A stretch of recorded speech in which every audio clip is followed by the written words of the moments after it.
Hello and welcome back to Pokemon Legends Arceus. Today we're going to focus on leveling up my team. We are currently able to have Pokemon up until level 80, sorry. So at least kinda I would like to go 75-ish with the team level. So let's get started on that. I have looked up a convenient way to do so.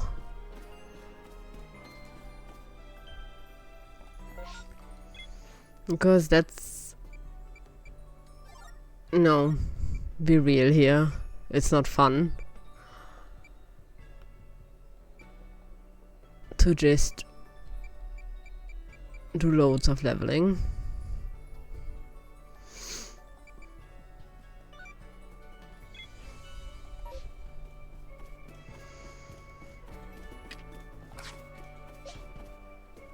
But we're going to do what needs to be done.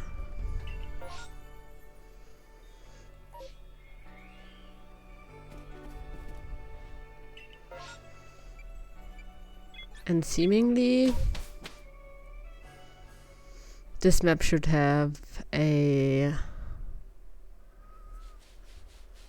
normal alpha, like normal type alpha on a like rather high level, which should then in turn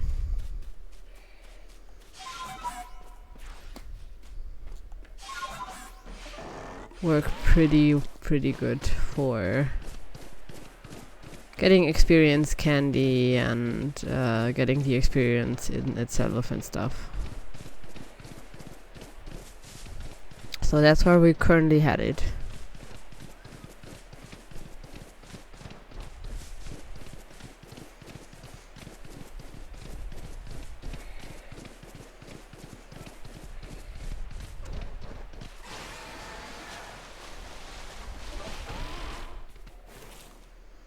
These two are very different sizes. First of all, let's just collect a bit extra.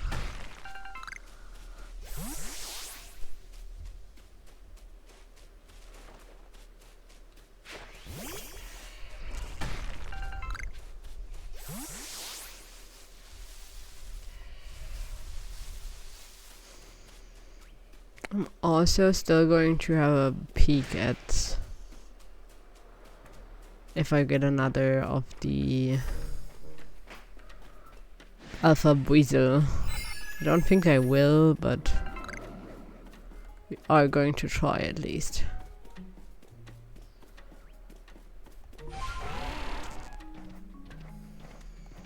Okay, I guess at night there is none.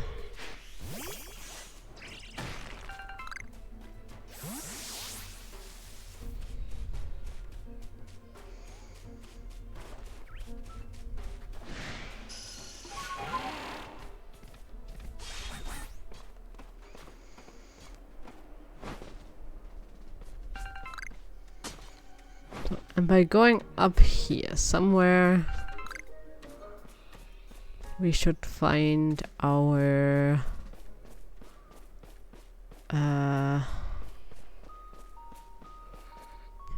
that might also not be here during nighttime. But technically here and on this spot should be an alpha.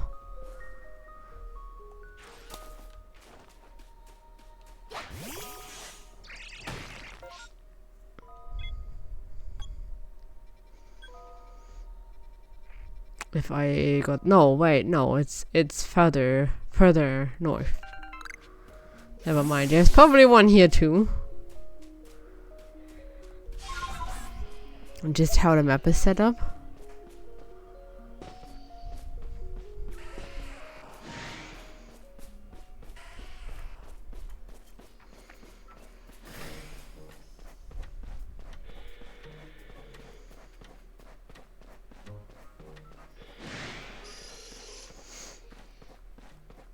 Okay, when I'm already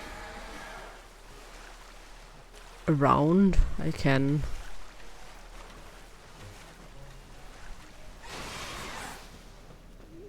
pick up the wisp here.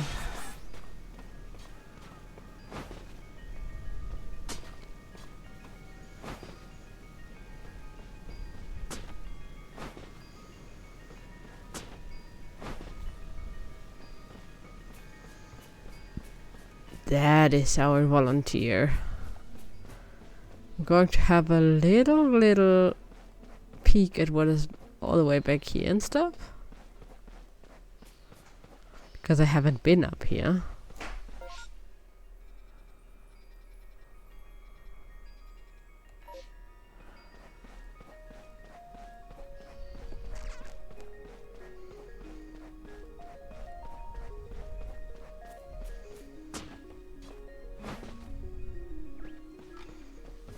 Oh, there is another volunteer.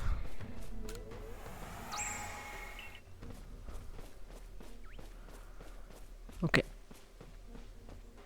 Let us try our... What is over here? Is there more alphas or interesting Pokemon?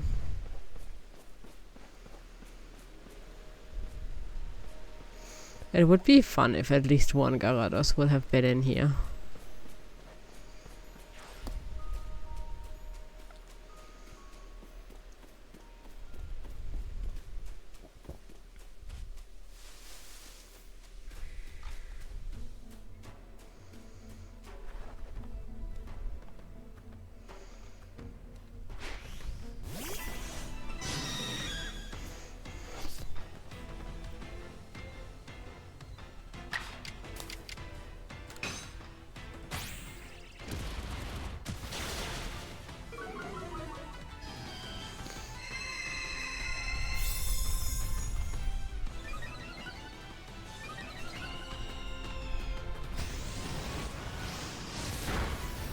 I kinda expected that to happen.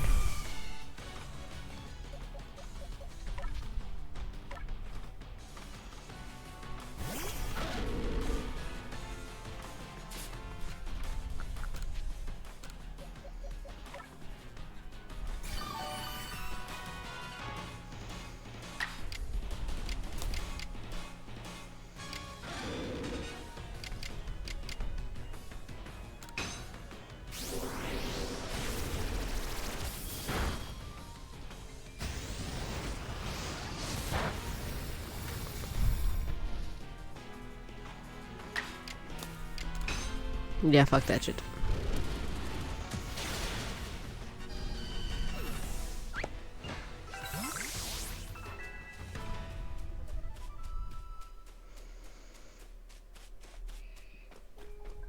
Don't we get dropped anything, right?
Oh, at least seemed to have been a little bit bigger than his friend there.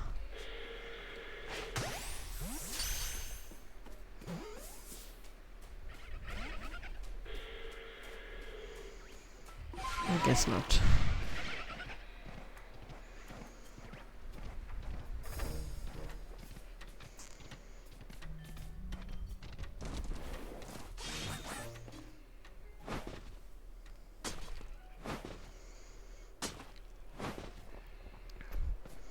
I'm also not sure how long the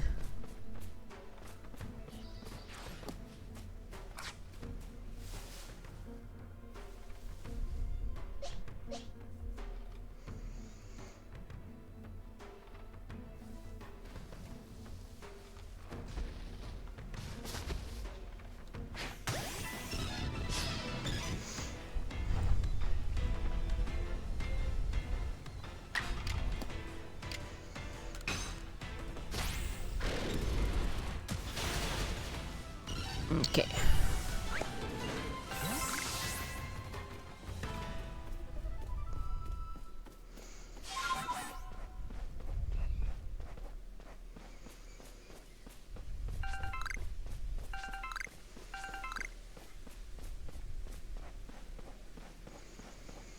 Question now is just how long does it take for that guy to respawn? And if I will have to leave the map for it.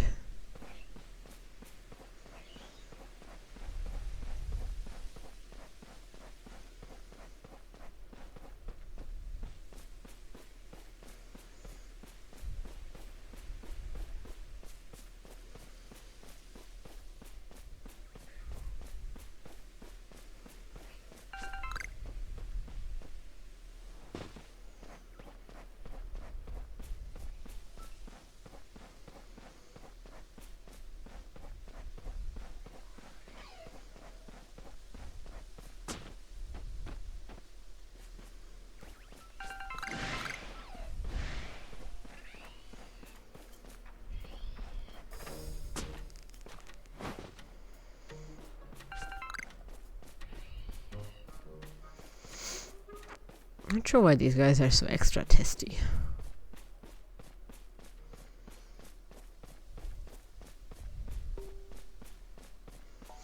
You also still have to find one of the honeycomb.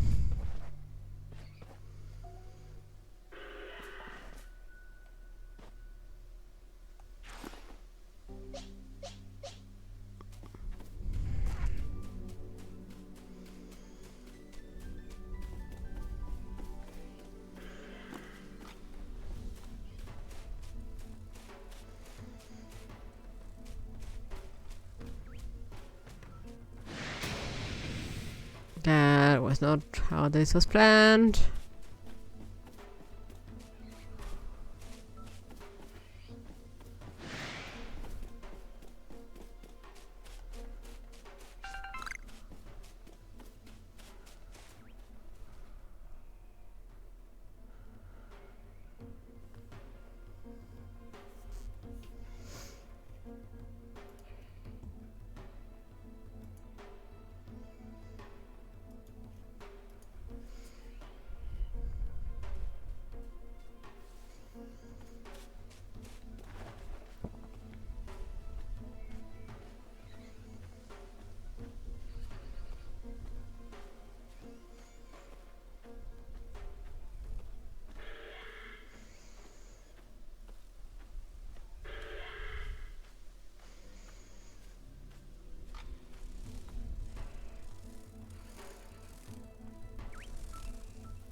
Ow.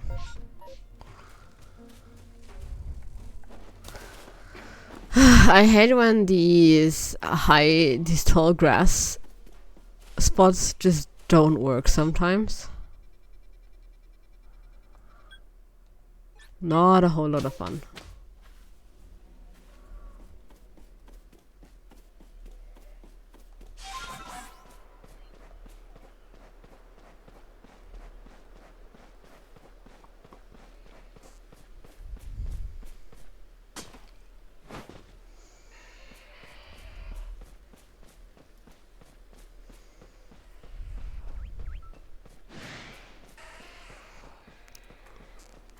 I also don't get why some of these monsters still want to fight me when I'm so much higher level. I feel like they should stop with that. Is that just him over there? Probably, right?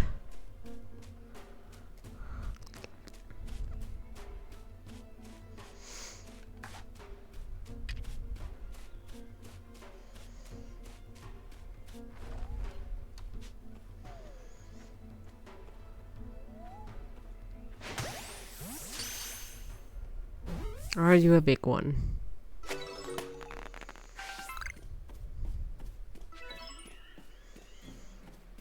I guess it was big. Not sure if it was big enough.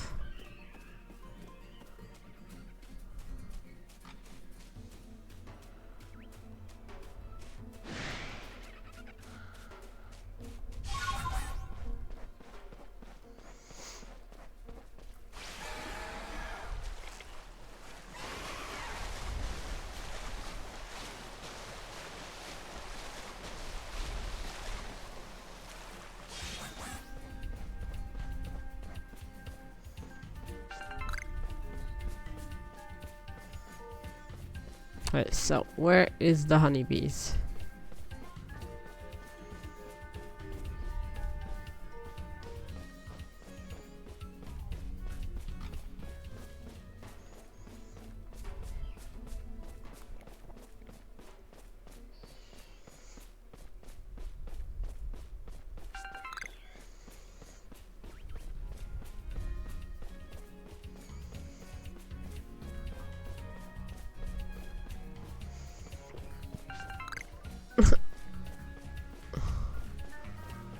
Okay, no honeybees to be had anymore.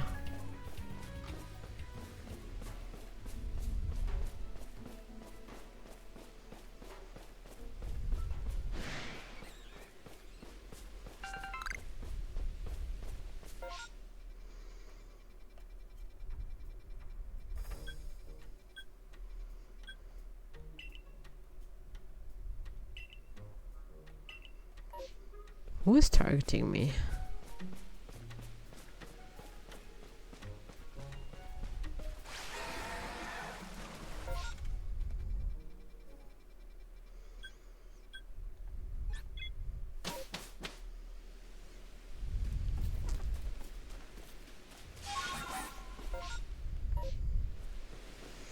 What did that person do to die here?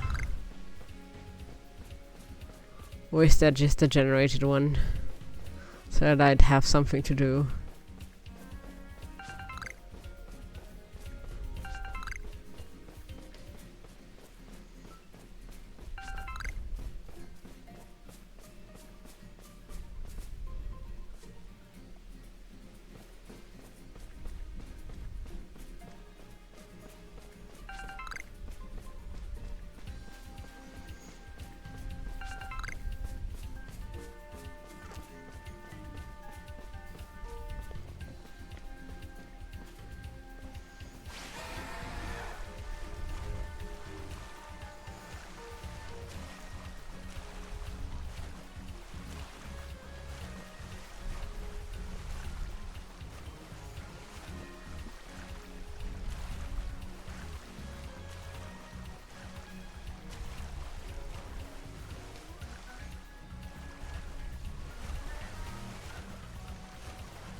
Okay, I guess it's turning night again.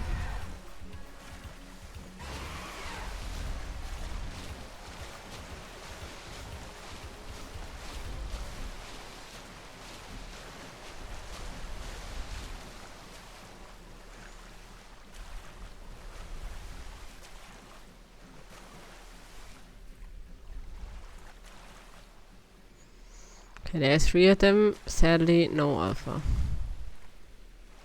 4 of them, sorry.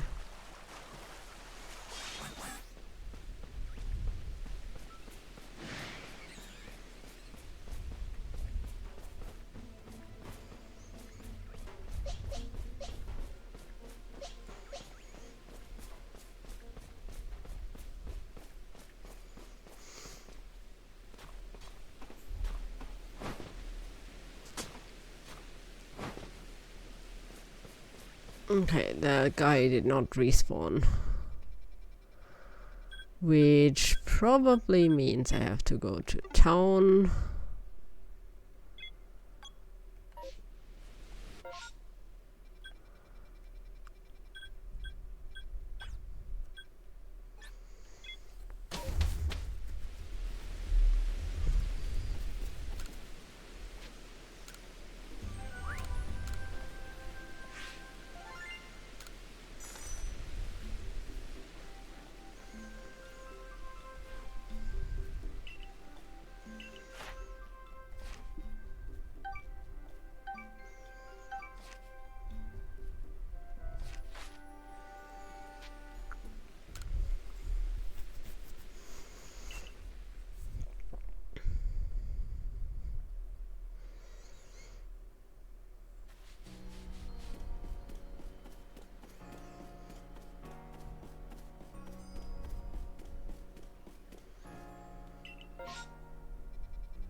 I wait for the morning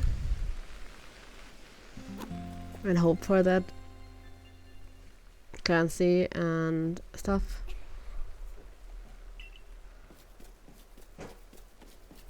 to be there again. Yeah, that. Otherwise, that little chime. Oh, I guess you're an. Wait. Wait. You're an shiny one. That was the little chime.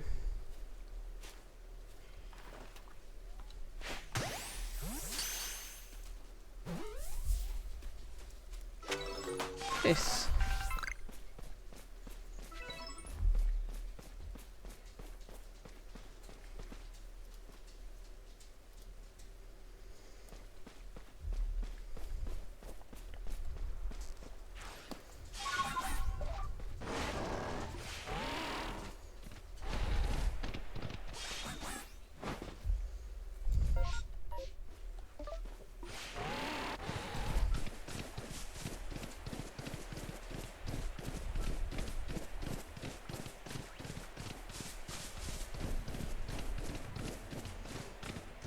Whatever that Geodude is doing there.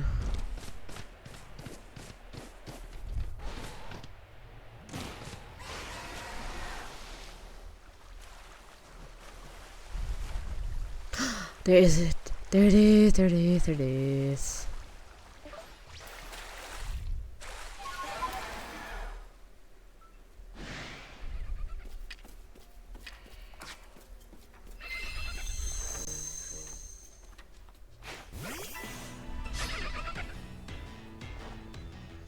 Okay, you can just die. Thank you very much.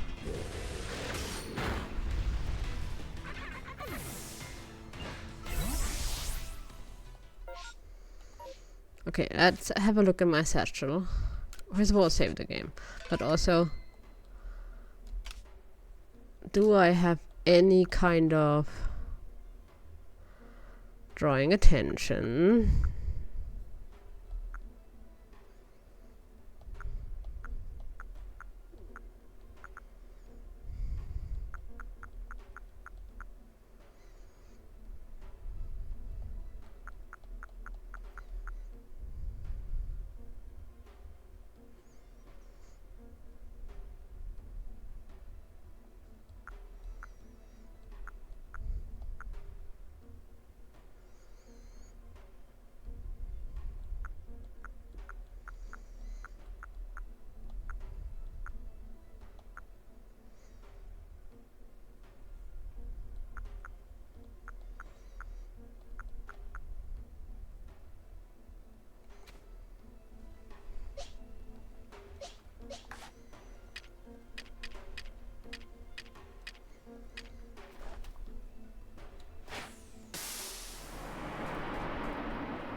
Come on, turn around.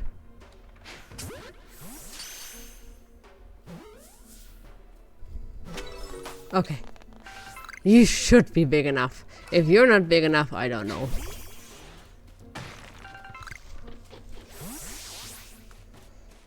Man, one of the first quests I took. Hi, Defdugo. No, it's not my first shiny. There is the Ponyta you get from the quest. And last stream I've got a... Oh my god, how is that thing called? It's the pink licking one. In German it's called Schlurp. But I'm pretty sure it's not the same in in English.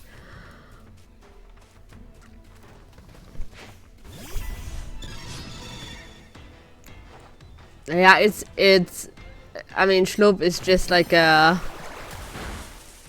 German version of Slurp.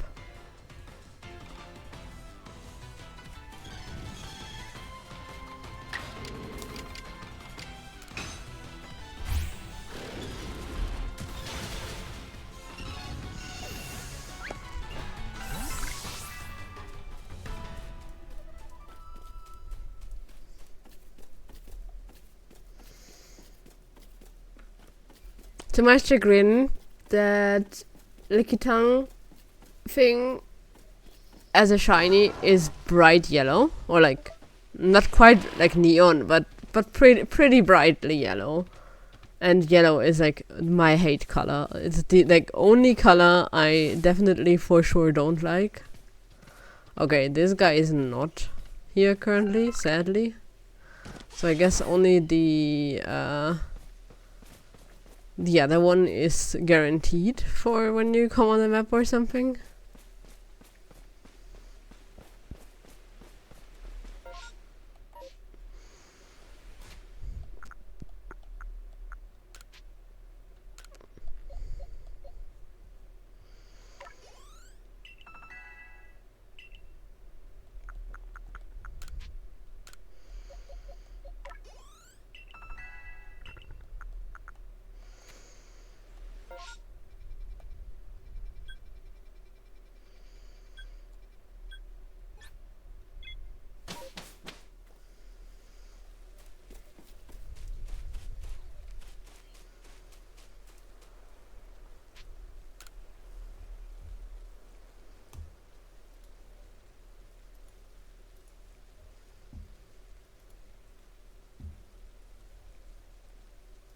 I lucked out on the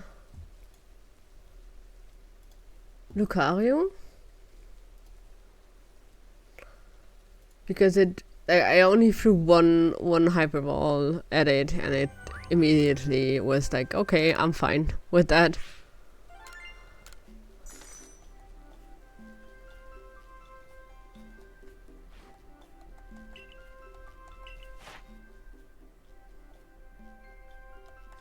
Yeah.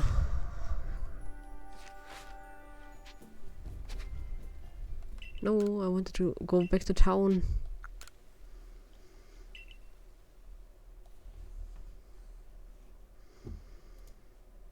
I want to check 2 things. First of all, no, I mean, checking, I technically only need 1 thing, because I'm pretty sure the other one is guaranteed to be bigger. But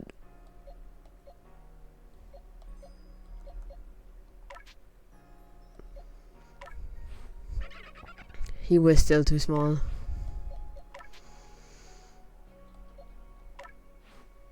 Finally, yes.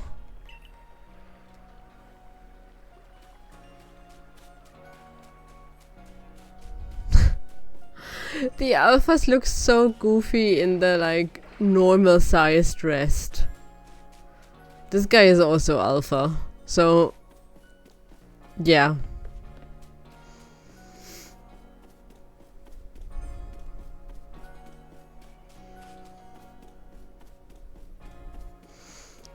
I have caught so many until I finally got the alpha one, so it's actually bigger than his. Fucking hell, but yes, take it.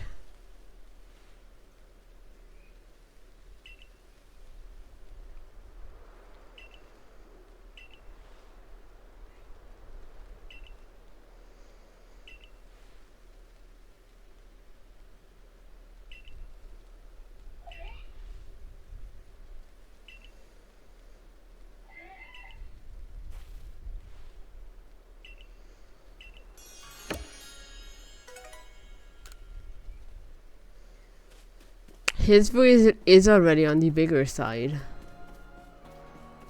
of how big they come in.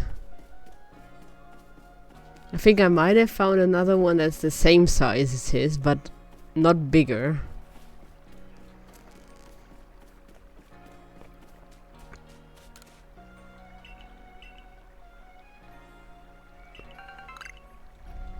Oh hey, the oval stone.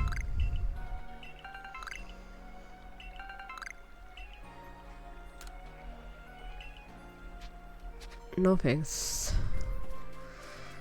The oval stone is actually something I can use, same as the dusk stone.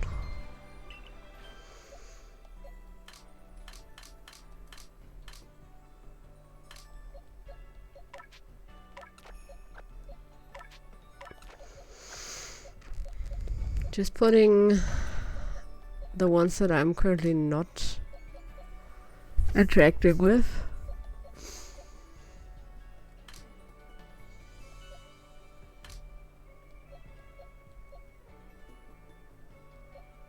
Where are the ones that I still need?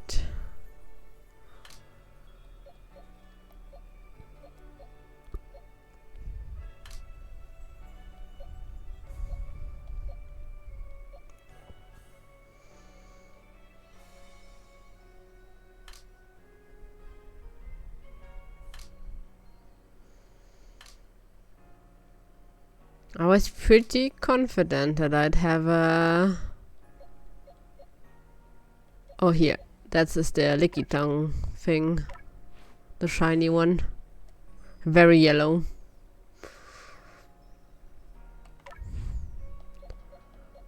I thought I had a Pikachu.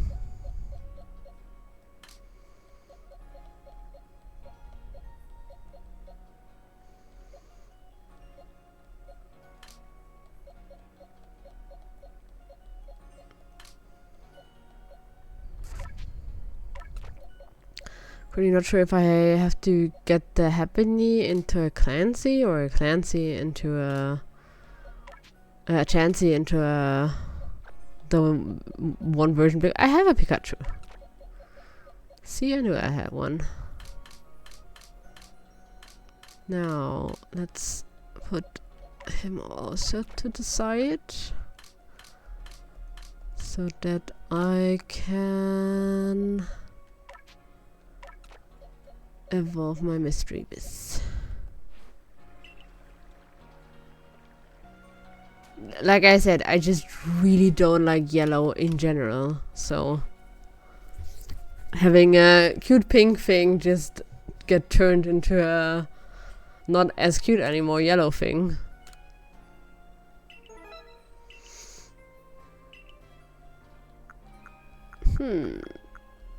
Like one more. And I could at least buy one of the stones. Now, I have an oval stone. Okay, it's the Happiny that needs the stone.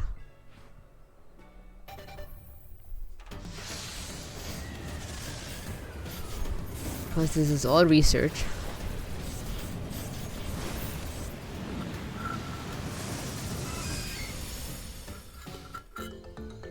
Having them be in this shadowy form with the glowing yellow eyes when they evolve always seems so sinister somehow.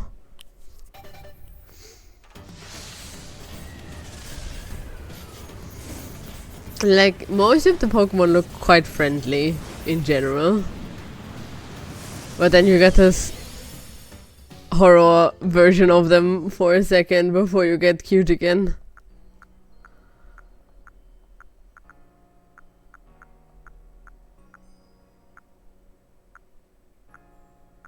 Did I didn't take out the...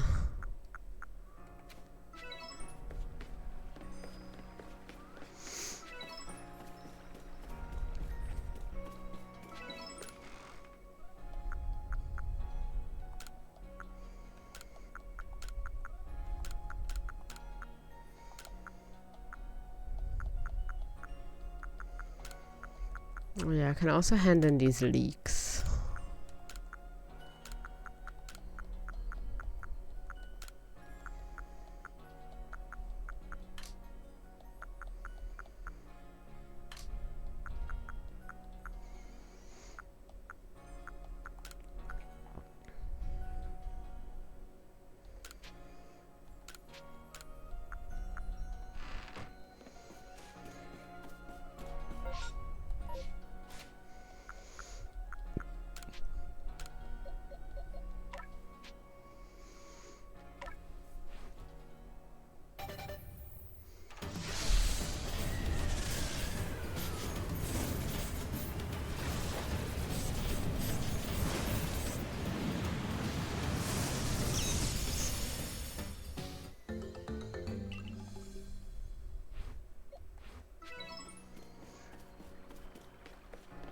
Okay. Let's stuff them back into the...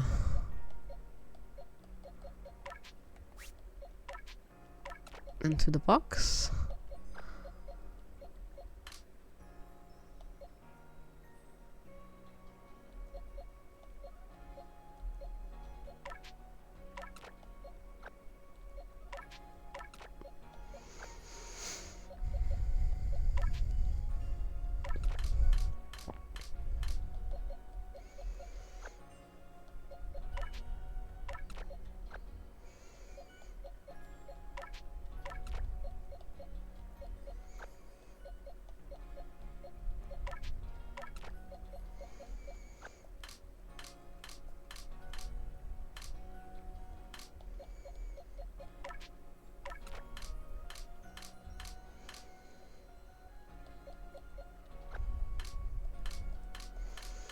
Just do a little bit of sorting. Of putting the more interesting ones and all of the EVs in one pasture. Interesting as in interesting to me, not necessarily the best or whatever.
I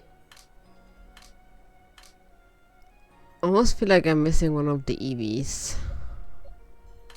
But I think I just haven't caught them yet.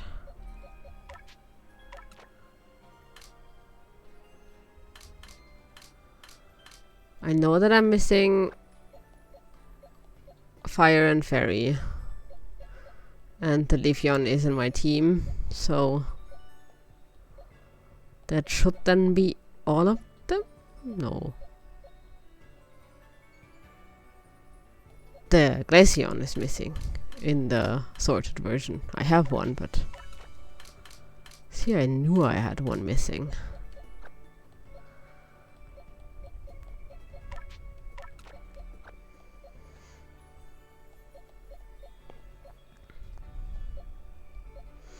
So yeah, Fire and Fairy are missing.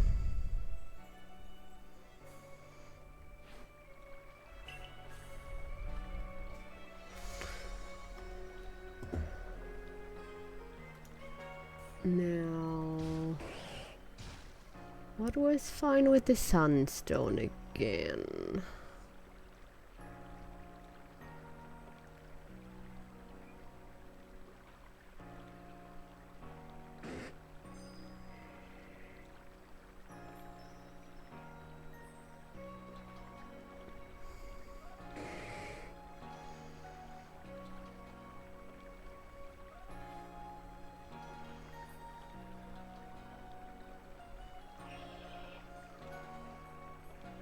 Okay, wait.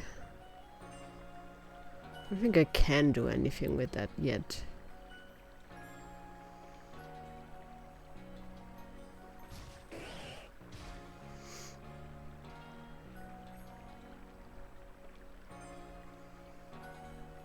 No, I don't have the correct Pokemon for it.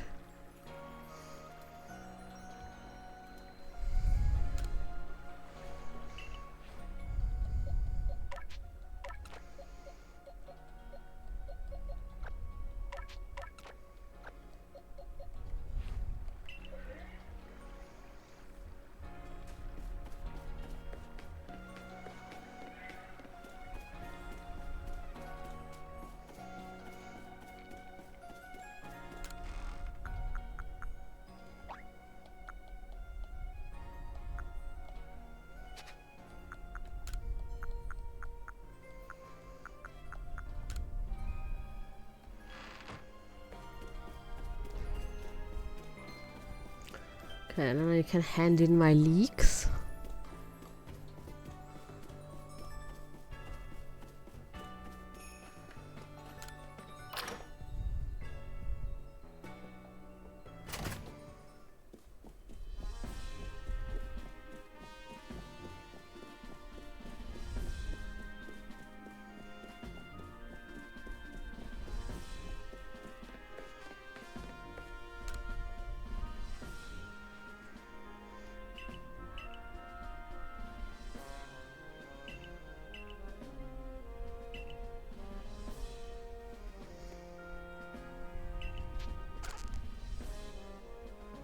Radishes, sorry.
Another? Wait. Oh. Hi. Thanks for the follow.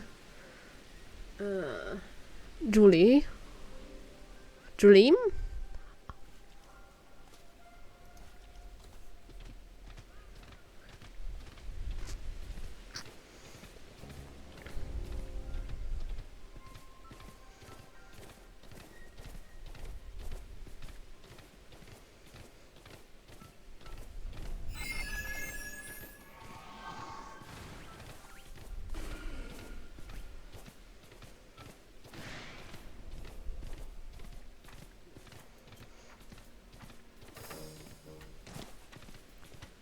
I think it's going fine. We already found a shiny today.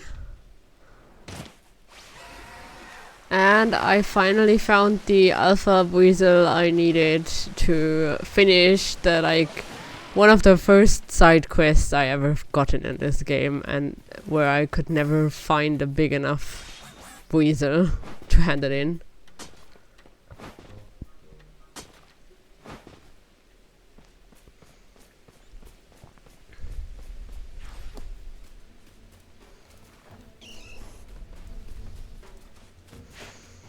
So that guy got the extra expensive treatment.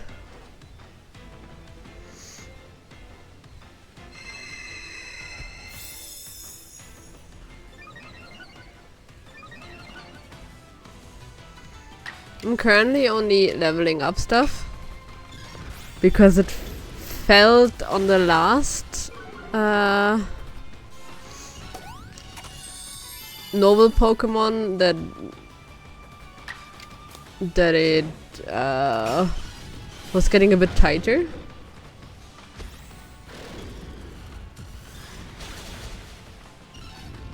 On the levels than the ones before.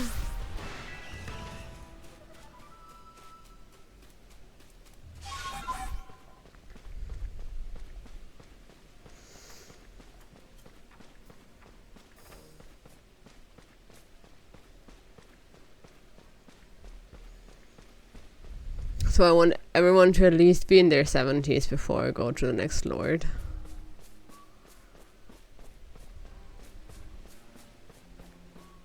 But it's a pretty slow process.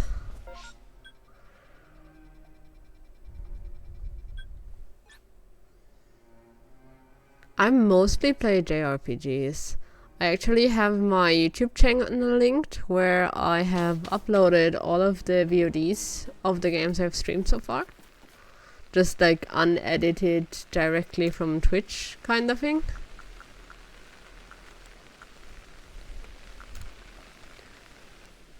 So far I've played Guardians of Azuma. I have played Trails of Cold Steel 3.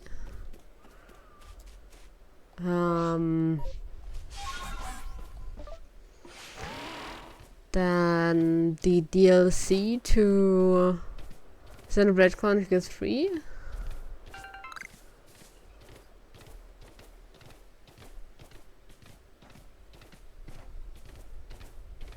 So generally just JRPGs, and some of them with like a bit of cozy attached to it. Like the Guardians of Azuma that has some farming elements. I don't want to do like full-on open-end cozy games on stream. Because I don't think that would be very fun to watch for me.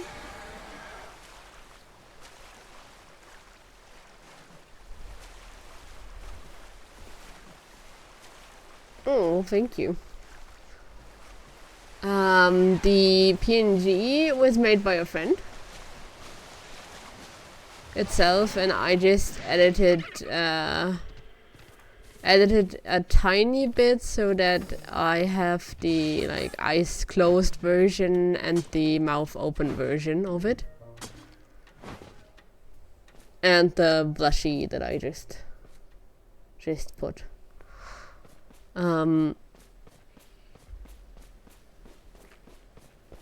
The setup isn't all that hard. You need just the like few versions of your same PNG, so get like a blank face version of your. I have plans to move on to a live 2D VTuber. I already have the VTubing model, but I will kind of do the reveal thing and stuff whenever I start the next game. I didn't want to swap on a like running game. I want there to be like a clean cut.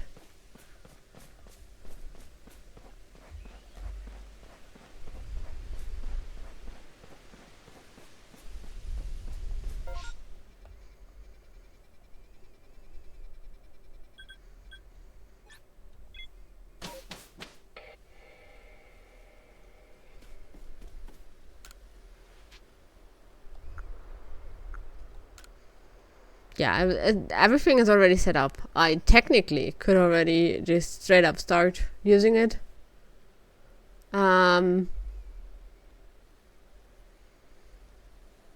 So yeah, sorry.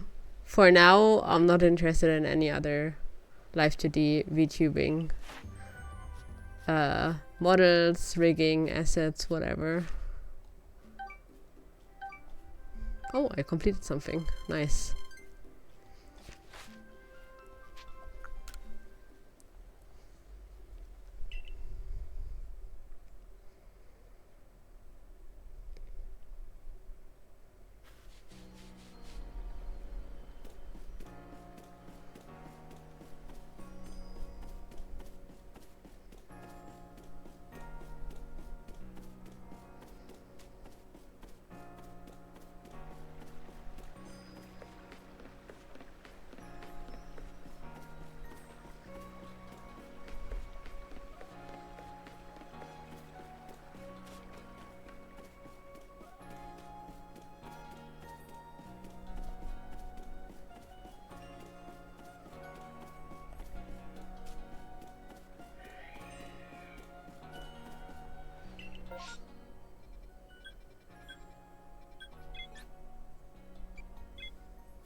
Are you the missing person? Or is that another quest? No, it's another quest.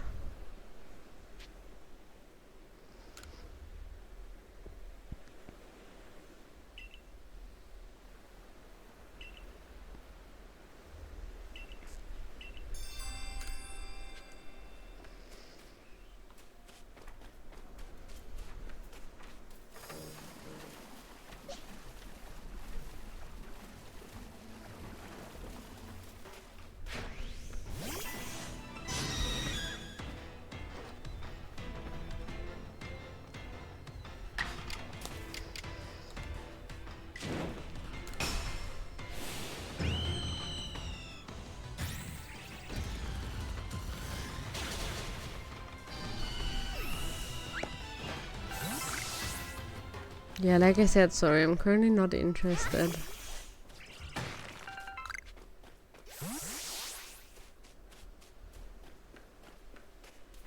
The limited time I currently have, I am trying to use for the actual streaming.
I thought that lady just gave me a recipe, but I don't think she actually did.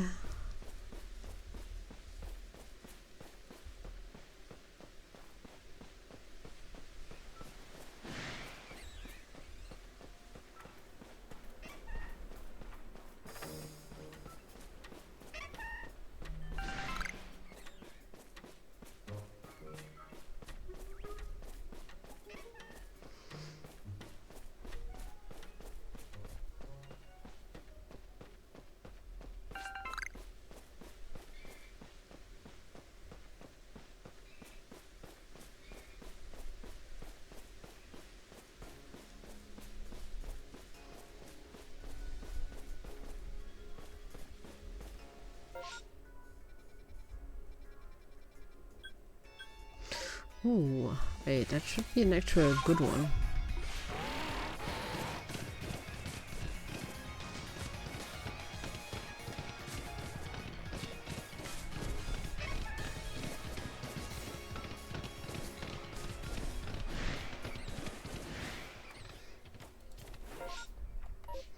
Pretty sure that satchel over there is at least guaranteed to be a player one.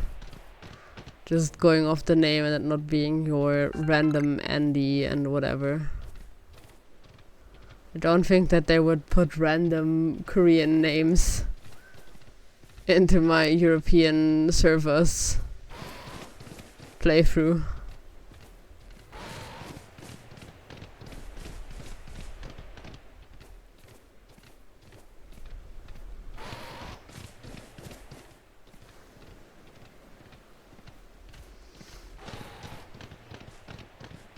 Sorry, no, I don't even have Insta, and I'm not using Discord for the streaming as of yet.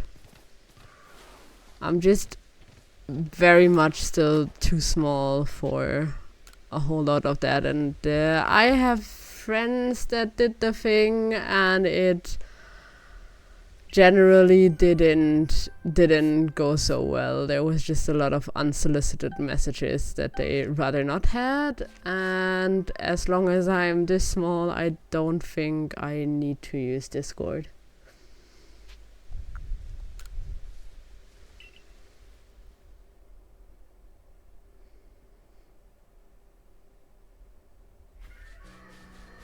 Especially because it's going to be a pain in the ass to have a private Discord and a stream related one.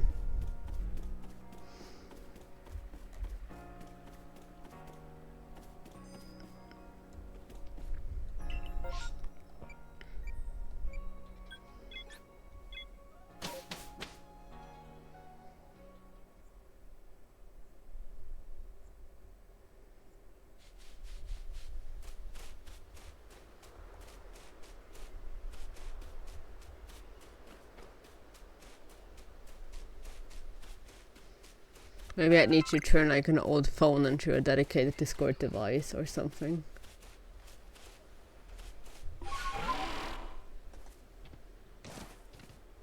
Thank you. Have a good bath.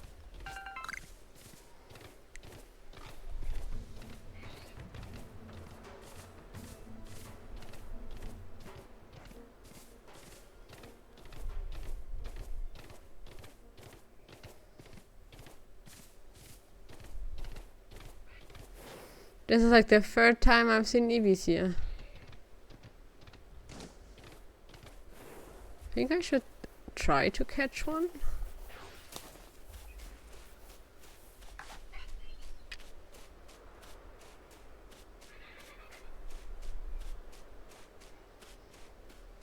Because I still need 2 of the evolutions.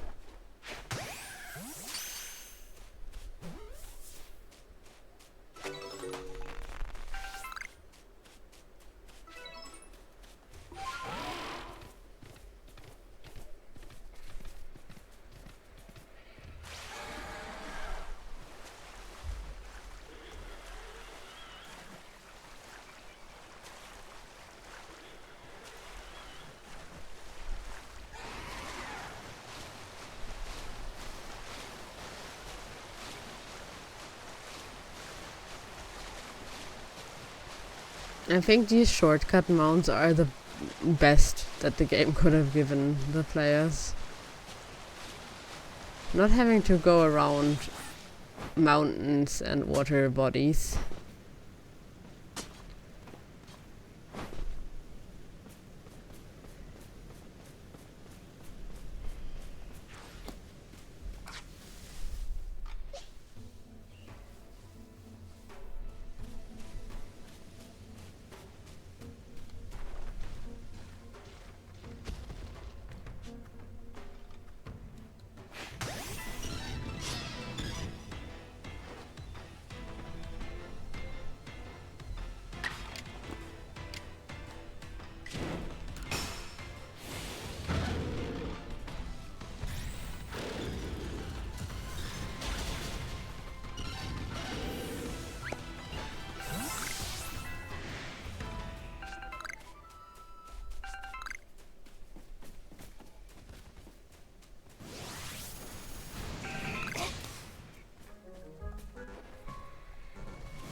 Super interesting that I also get like Korean and Japanese ones in between here.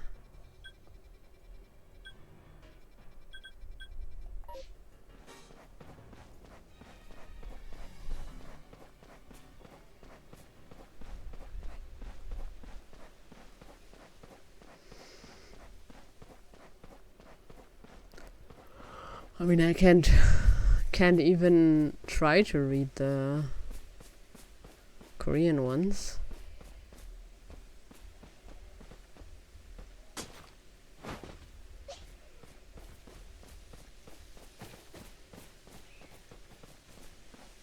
But Mia,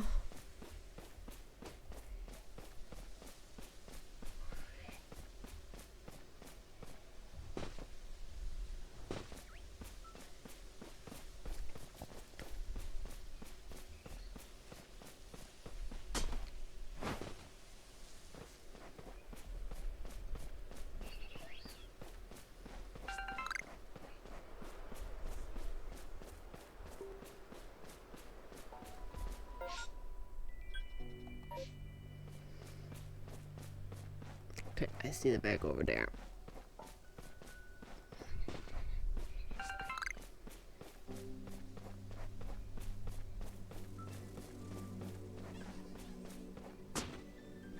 Let's have a look if I can find more of the...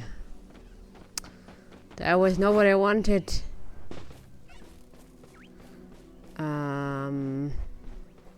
If I can find the honeybee thing. Nope, I think it started no, it's not raining. Never mind.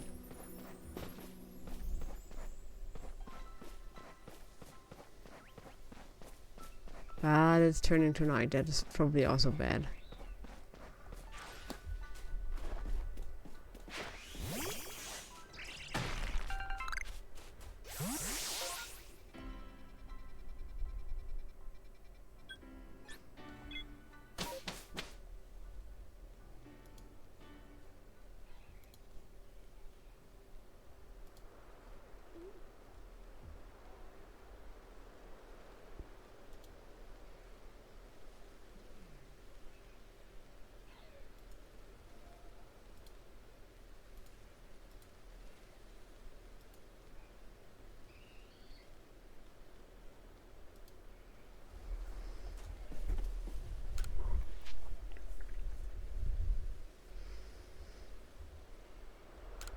Oh yeah, that's fine.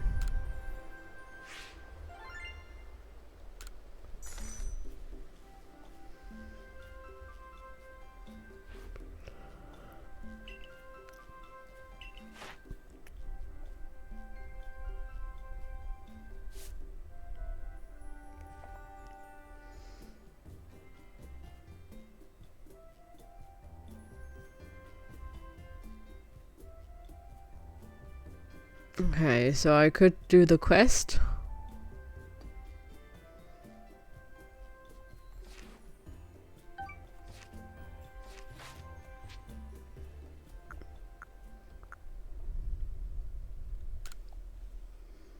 But I can also just keep slaughtering them.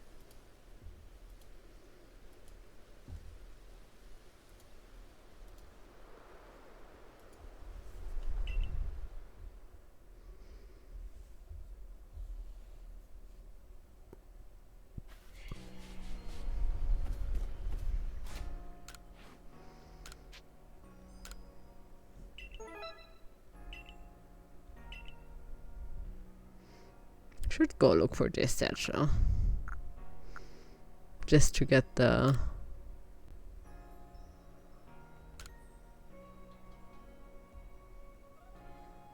Crimson Maryland.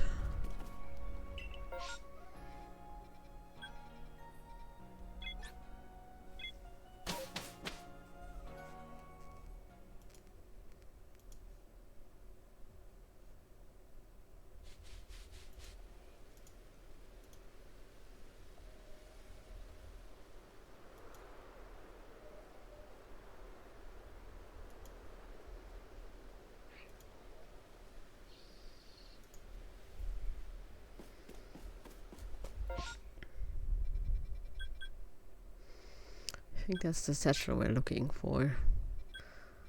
So it's right next to the diamond settlement.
Oh, there's the satchel.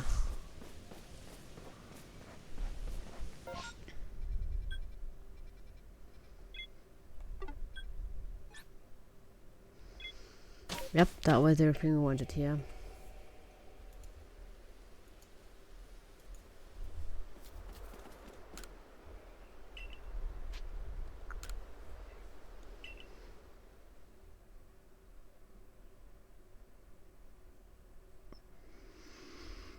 I would like a quick respawn button for the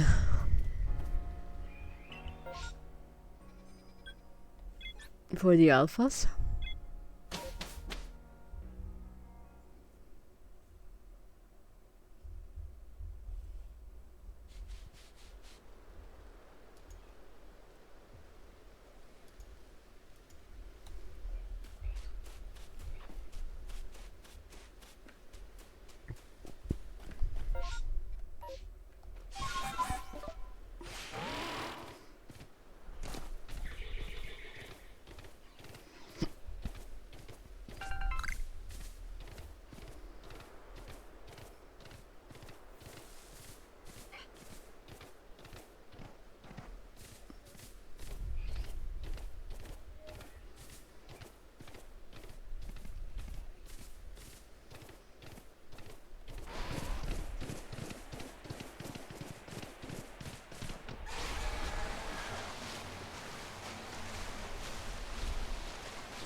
Would you like to turn around? That's so nice of you.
Why for these guys to drop more XP candy?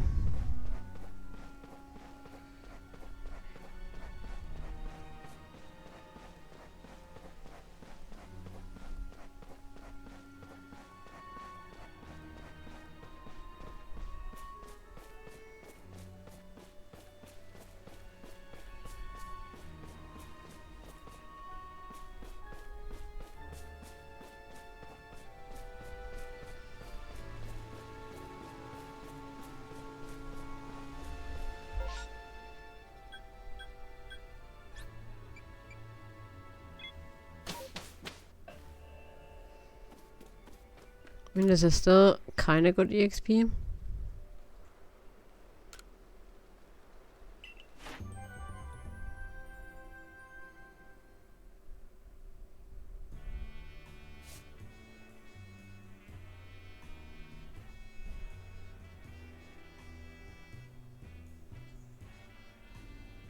Interesting.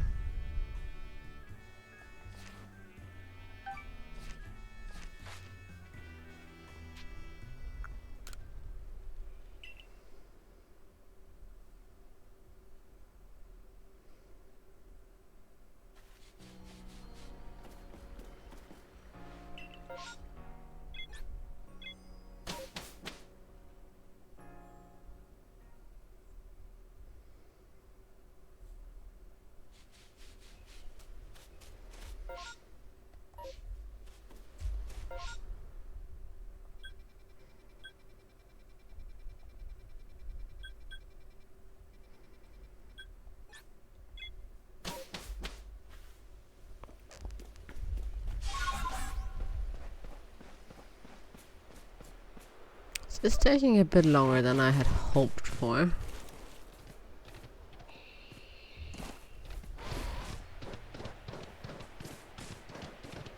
But I don't think I have an equally as good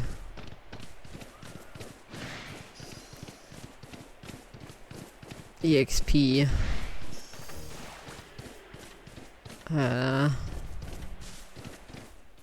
volunteer somewhere else on the map.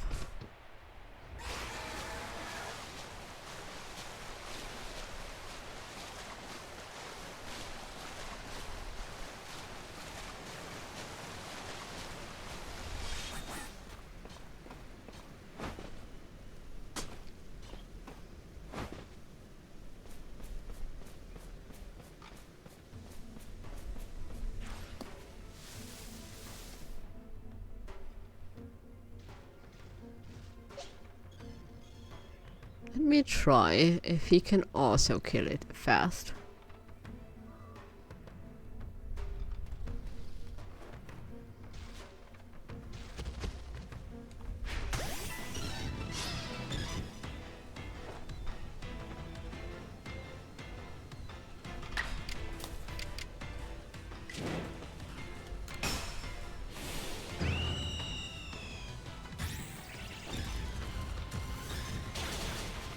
No, not as fast.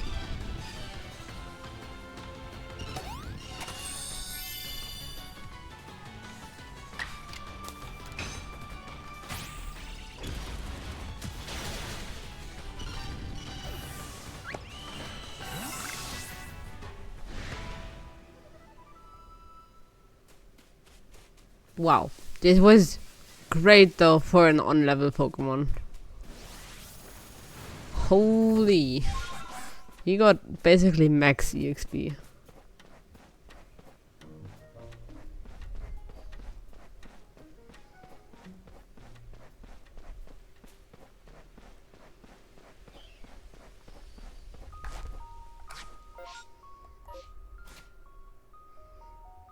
Let's see.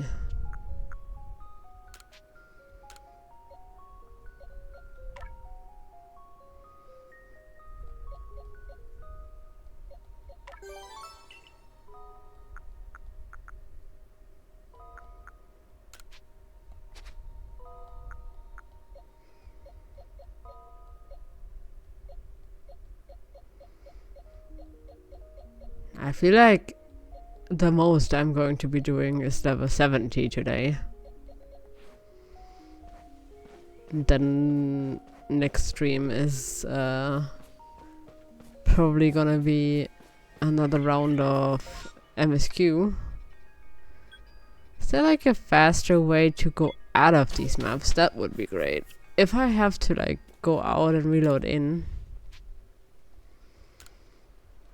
that would be one thing, but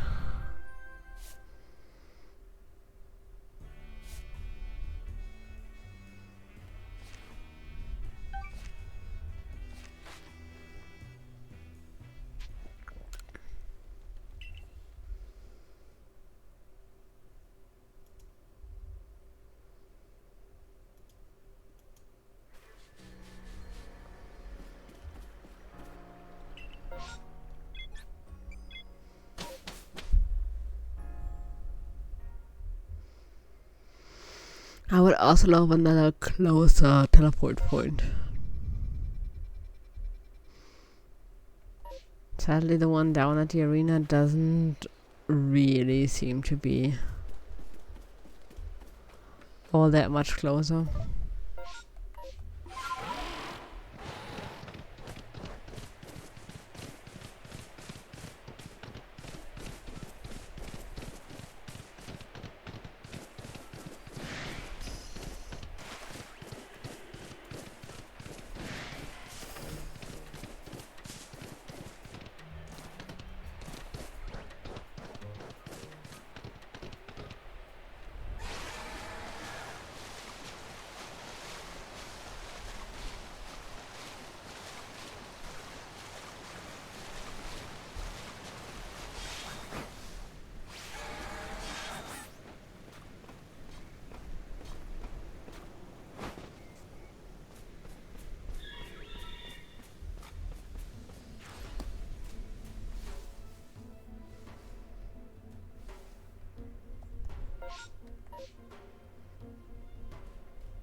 I almost feel like taking the less strong monster is helping the rest of the team.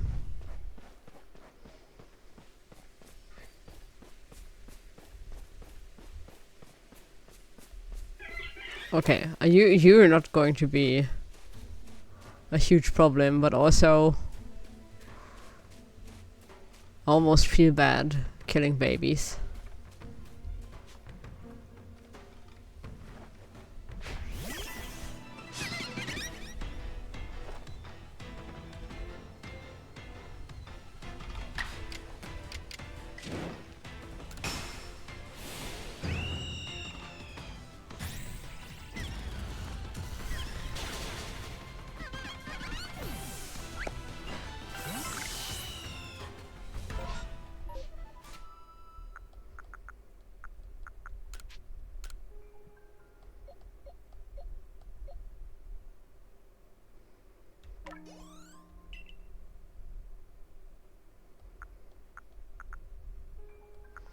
Somehow, my whole team ended up being male. No, except for the Rapidash. The Rapidash is the, like, soul girl in the team.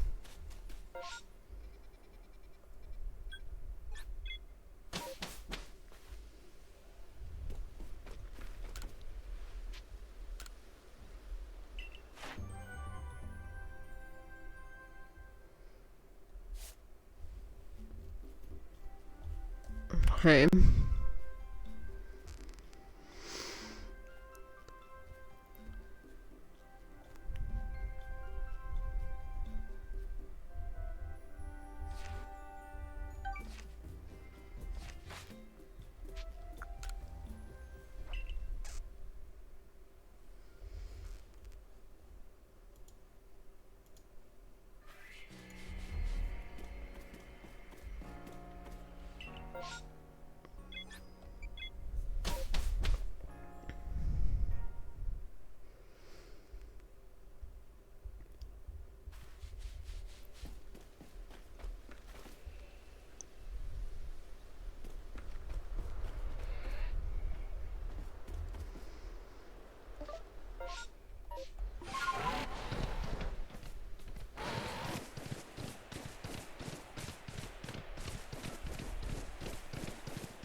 Please just heal yourself. Don't one-shot him.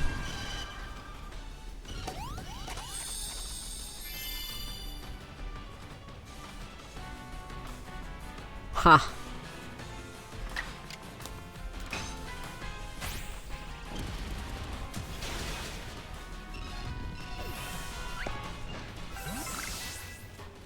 Ooh, an L candy.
Come on, turn around. I feel like on the research part of the game, I can probably slow down a lot. Because I can already have everything until level 80 now.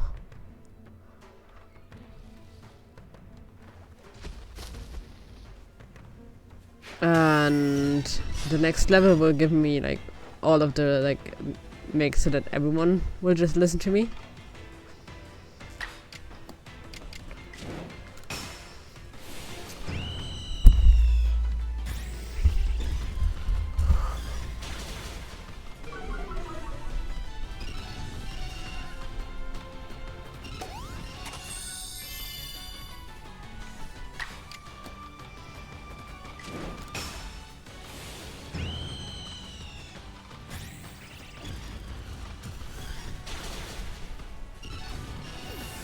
And from that point onward, nice, another candy L. Is that dependent on my team being all level 60 something now? That I now can get the L ones?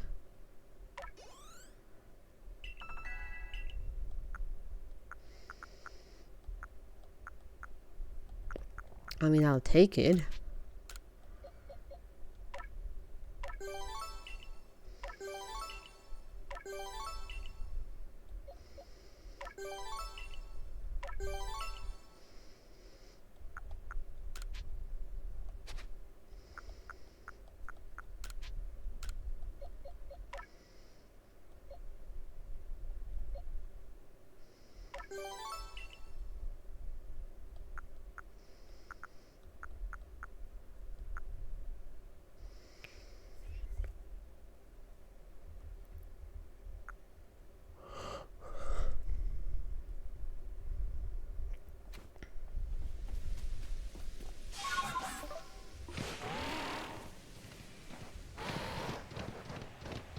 I would love to take a lot more of those L candies.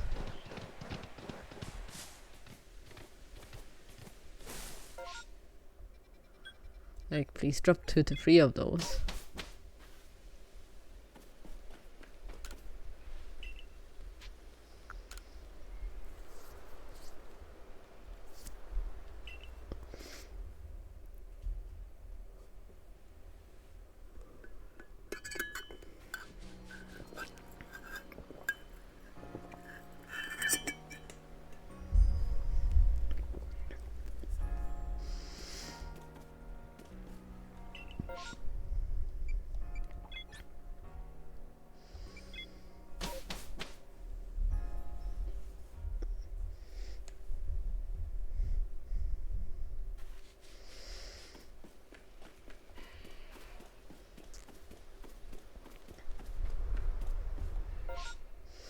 On the other hand, I've been at this a bit over like probably a bit over an hour.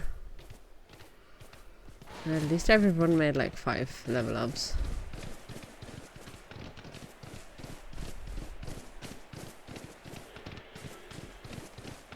Which probably would not have happened otherwise.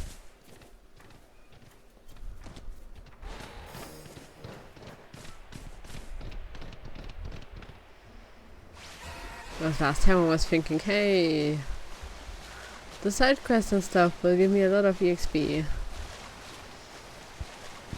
And filling my research and whatever. And almost no one leveled significantly.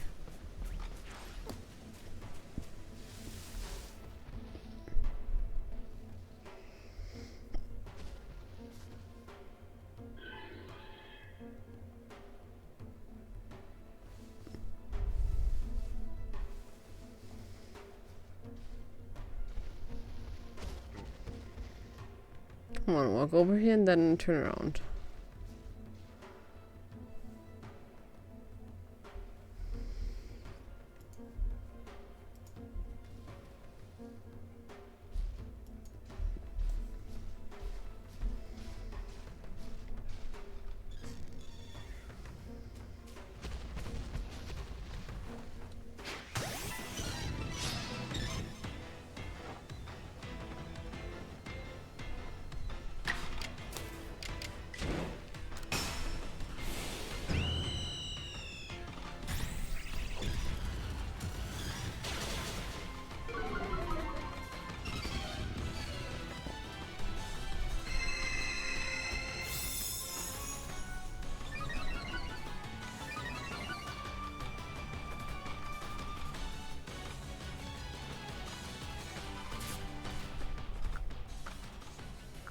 Could also try to catch it.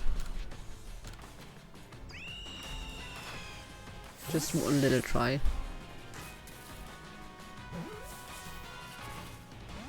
Nope.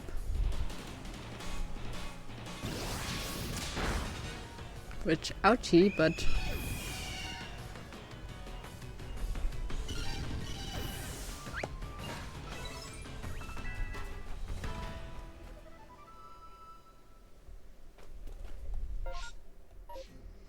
Did he still get something even though he fainted? Interesting.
Oopsie.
Okay, that's not great.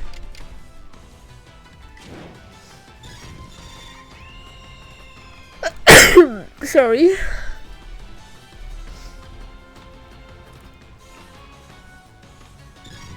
We will need two for sure.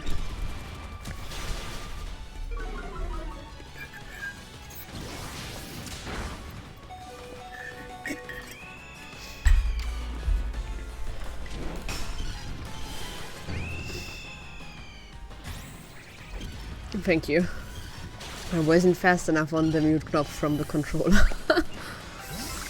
Mute button.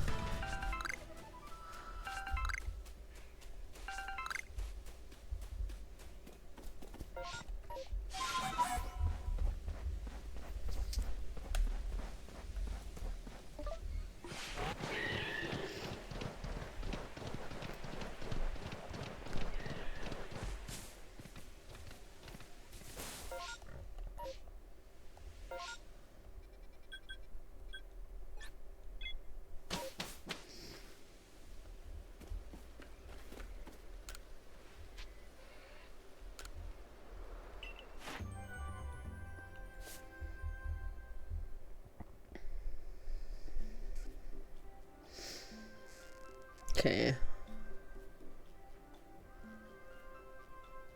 So it's done if it uses double edge against me again. Hooray.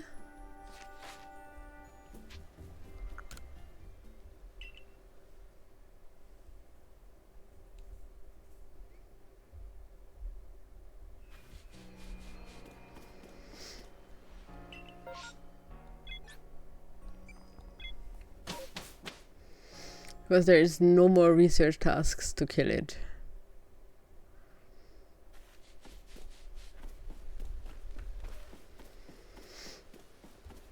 I could also catch it again.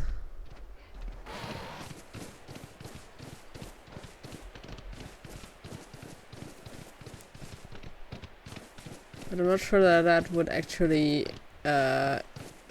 make a lot of sense leveling speed wise.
Okay.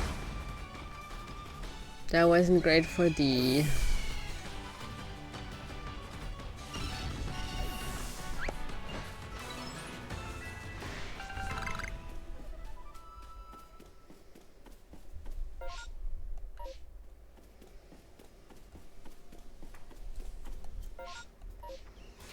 for the Birdo, but...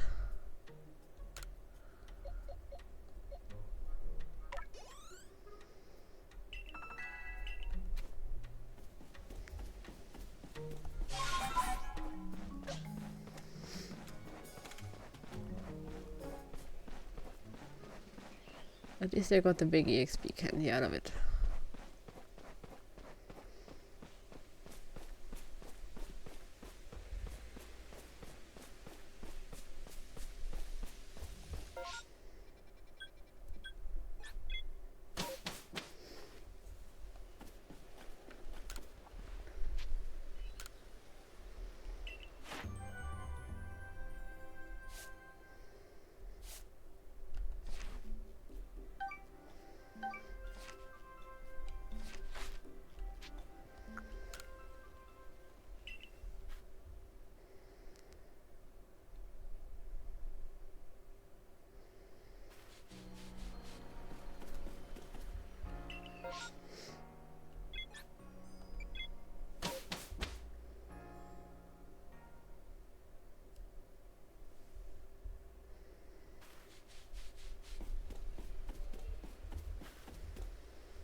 Oh yeah, I can also have a look if there is more.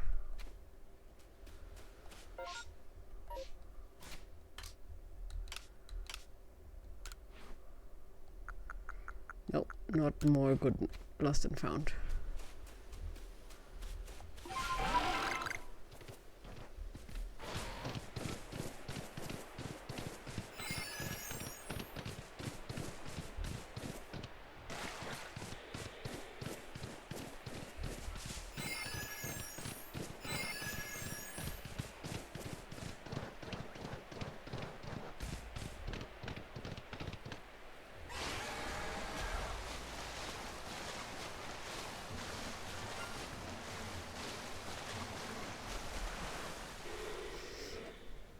Wait a second. You're shiny.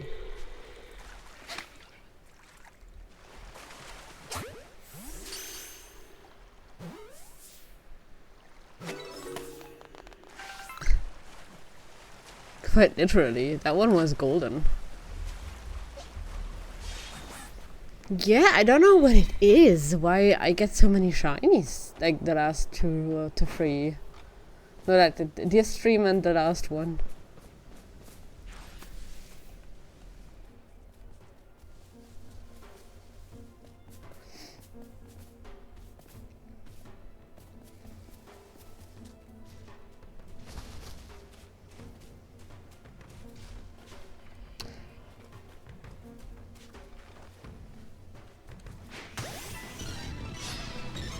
Nice.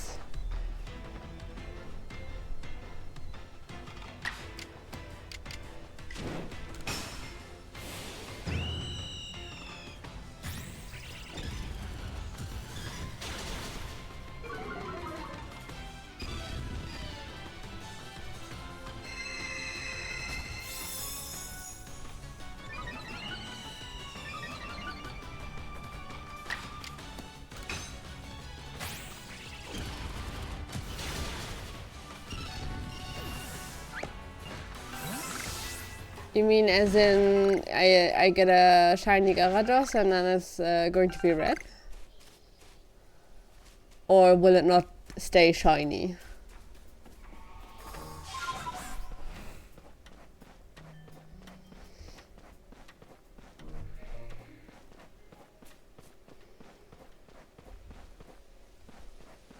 I was actually thinking about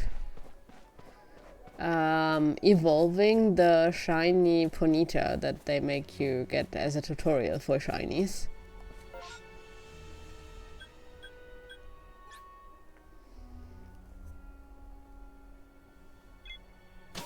But on the other hand, I already have an Alpha Rapidash. So I was like, do I really want to spend the time?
Yeah, by now I have 2 alphas in my, like, fixed team.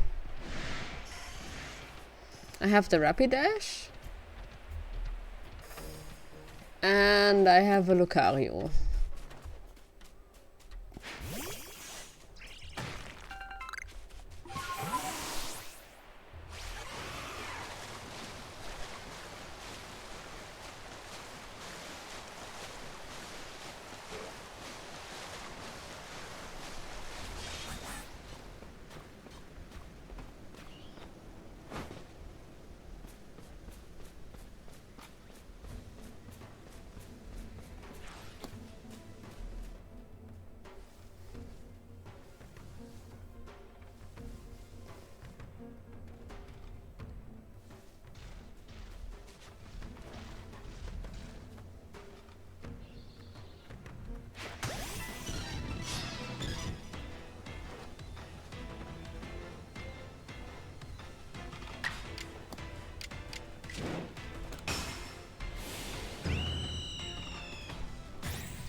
65, 60, almost 65, 65.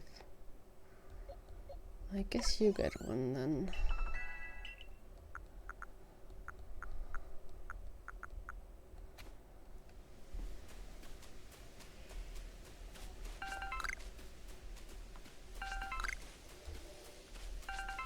I feel like that Alpha Rapidash was the best investment,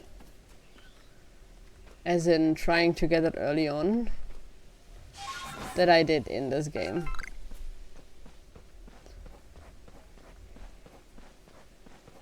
I think that one helped against like 3 of the lords in the end or something. I think only the fire and the stone lord weren't bested by the Rapidash. And I mean, I'm now in the ice zone for the next lord to quell, so I guess it's Rapidash time again.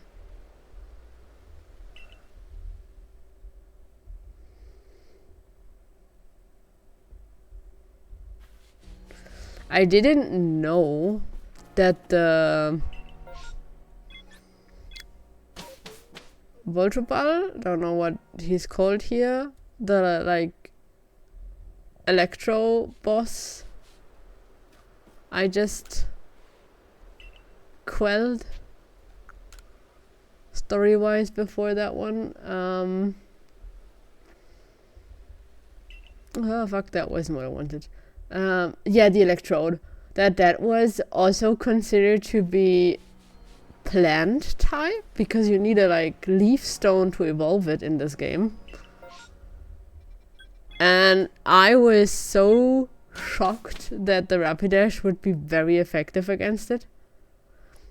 After the ground type, I specifically got to be nice against the electrode. Didn't do jack shit because it was a ground stone type, and grass is effective against stone. So that guy would just be like, tee hee hee. Fuck your ground stone Pokemon that you specifically caught just to bring it because everyone said bring a ground type.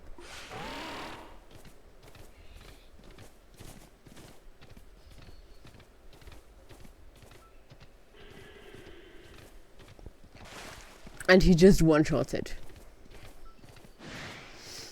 And it was the highest level of everyone in my team. And it was the like especially his Wii evolution, where you give that armor to the Rhydon, the Rhino one, the stone Rhino.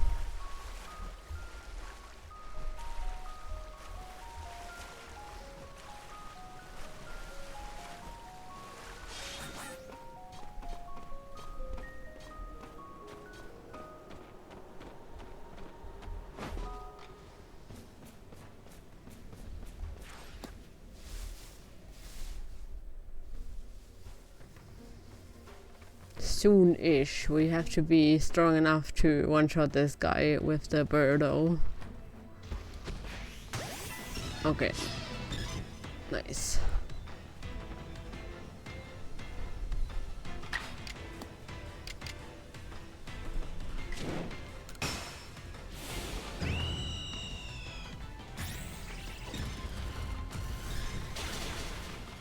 Nice.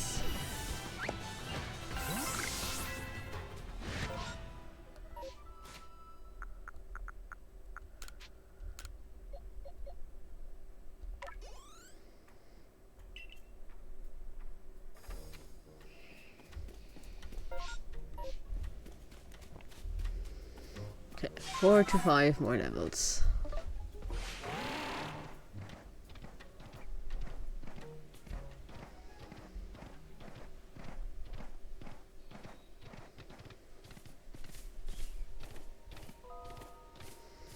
we should be good on leveling, for, or at least then I am good on leveling.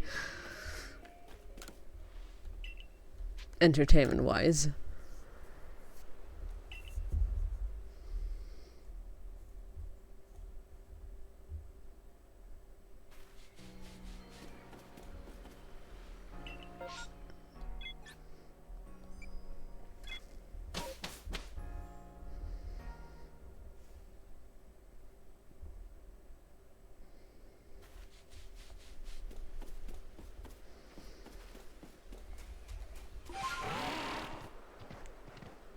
I mean, leveling Pokemon is a repetitive task by nature. Because it's the like core grind of this game.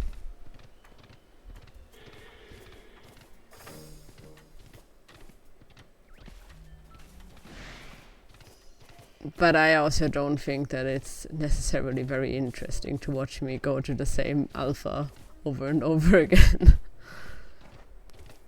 I was thinking if I should just do the leveling off screen, but on the other hand, it's kind of part of the thing, right?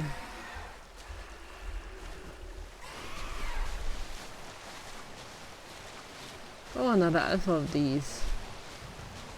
I do not have time for you currently, sorry.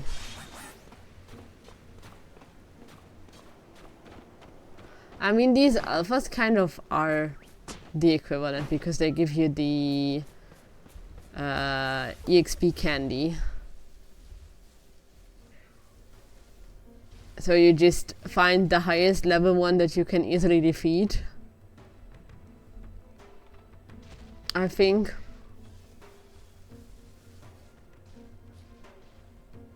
But even so, like, Metal Slimes and Shiny Pom were equally as grindy. You would still have to A, find them.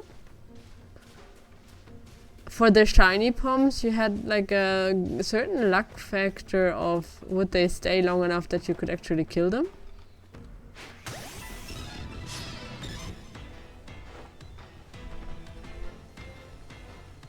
So I usually just don't even like, I didn't even go after them. I also don't think that the Trails games make you grind in general. I think they are generally pretty nicely balanced. On, like, just for that matter. If you are actually underleveled, you will just get a heck of a lot more EXP from the next monsters, bosses, whatever you stumble upon. I didn't see if that one, no, it doesn't leave me a...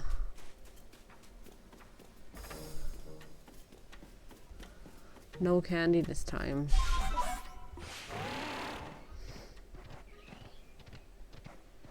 Yeah, it's nice because with that EXP scaling you never had to think about the thing. Sure, you would think about, do I actually want to do the like analyze everything achievements or whatever?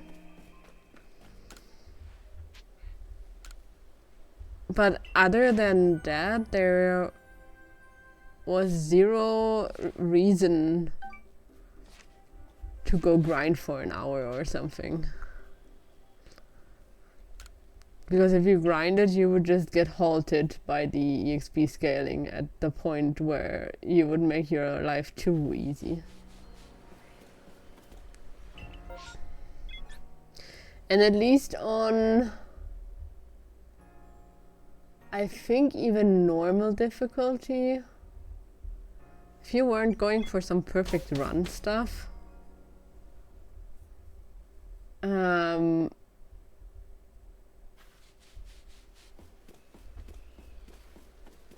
if some boss fights might get frustrating, because those bosses are designed to be annoying in a like, why are they so hard kind of way. Don't think they were like super unfair. There was like one or two in the earlier games that were probably more on the unfair scale. but you weren't supposed to beat them. That was like the optional thing. If you were actually good enough to beat them or like live long enough or whatever, you would just get like extra secret points that you didn't need for the highest rank, just for the I want all AP in the game achievements. I think the only reason I play them on easy is just because the fights took too long at some point for me to be that enjoyable. As someone that isn't super into turn-based fights. I mean, even action games will get repetitive for the fights for me at some point, which is usually why I'm trying to mix it up a lot.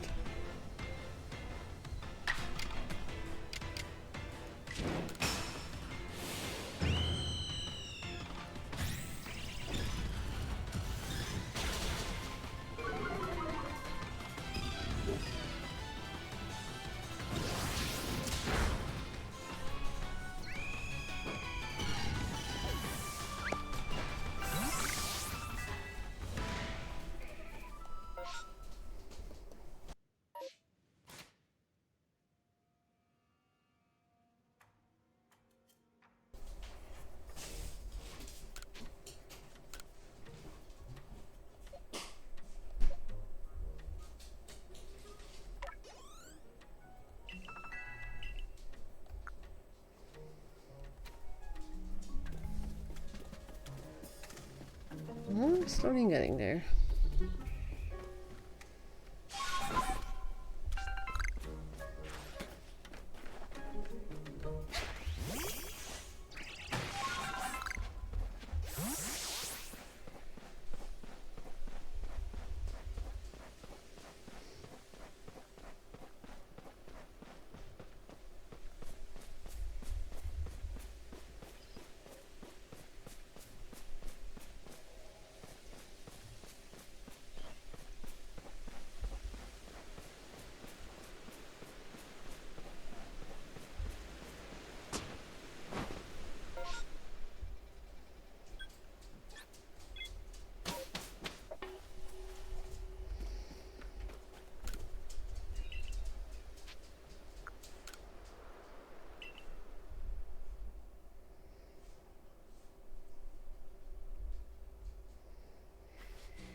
But I think that like thinking that the fight systems are pretty repetitive and stuff is probably a big me problem. If I think about that, the like standard JRPG have about like 50-60 hours of runtime.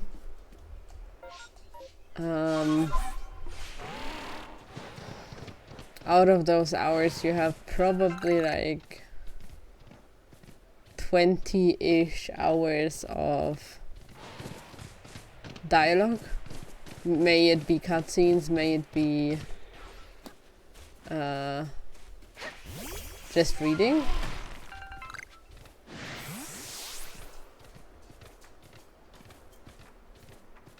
That makes like 30 to 40 hours of running around and fighting.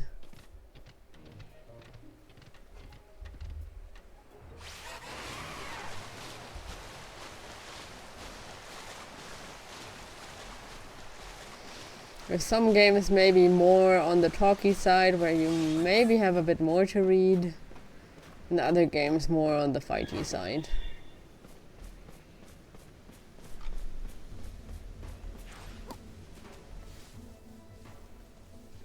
The Trials games might even be on the talky side.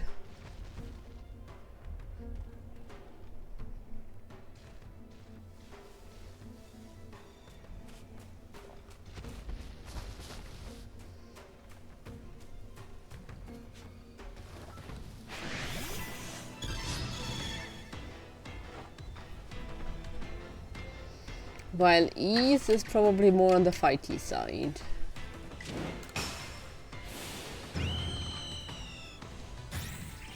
which in itself gives us, like, Falcom Games a nice little balance.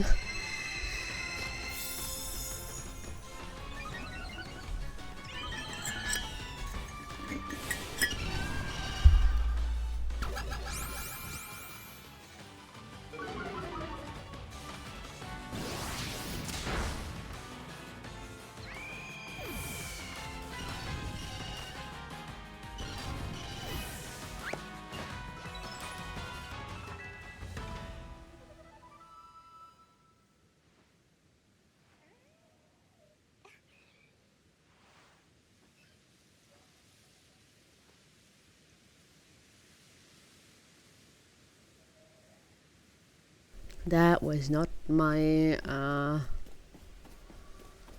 what I hoped would happen.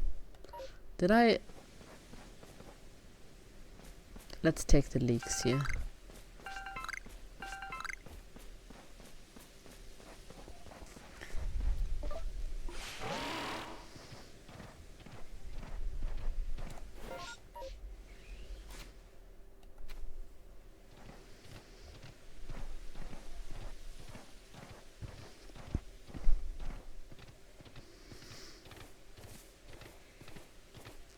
Game I'm very looking forward when it eventually comes out, that there is no confirmed date for that whatsoever yet, is going to be Tokyo Xanadu, the second one. I've played the port for the Switch, and I really like the Persona-ish gameplay with action combat.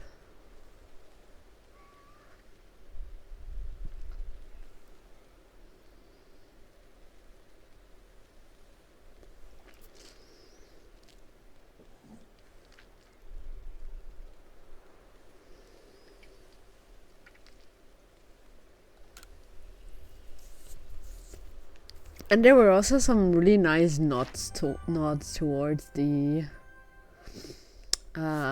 other franchises.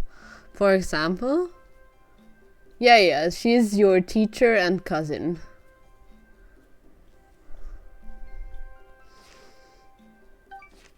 So main character grew up with her in the dojo where he grew up.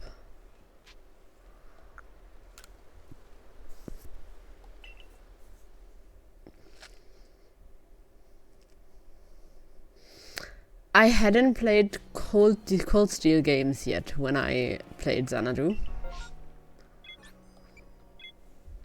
so I didn't know that she was a cameo. But it's also nice to get the retrospective cameos where you're like, oh, that's where that character came from. For example, I played the Xenoblade games in reverse order. So I started with Xenoblade 3 because that was the new game at the time. And it looked really, really nice on streams. I watched other people play, I watched other people play. And then I heard a lot about how frustrating the second one is to play compared to the first one, because the first one got a bit of a glow up concerning mechanics like traversal and pathfinding and stuff. So I was like, okay, let's get the quote-unquote worse one out of the way. And I ended up liking the first one the least and was the most annoyed with the first one in the end.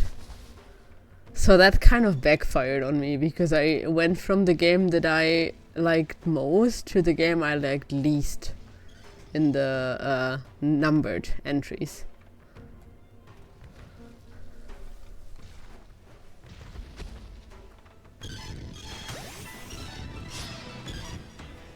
But I still, even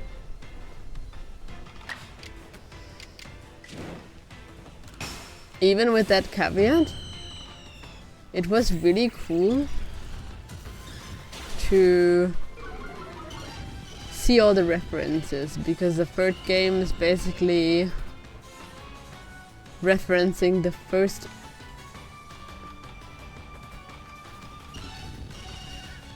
Yeah, and the third game is referencing both 1 and 2. Basically, the fight style is an improved mix of both of the fight styles you have in both games. For example, the map is a mix of both maps to an extent. Like a remix, you could say, of them.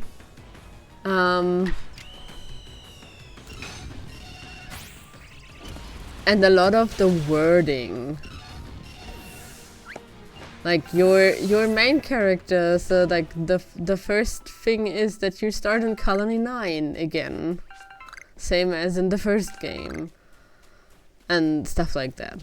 So there's like some overlap with that. Also, the like races in the third game, like the visuals of the characters, they're not really races, but they reflect the races that were in the first 2 games.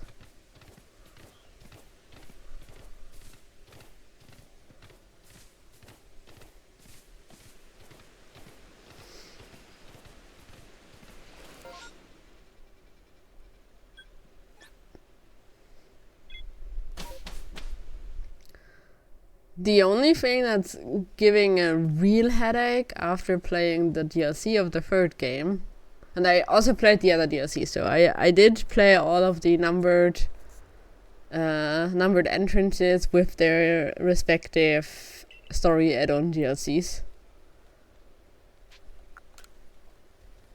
The last DLC threw such an extra wrench into the whole family trees that I don't know. I feel too dumb to make that chart just off the top of, like, as much as I like those games, I can only superficially recognize the family relations.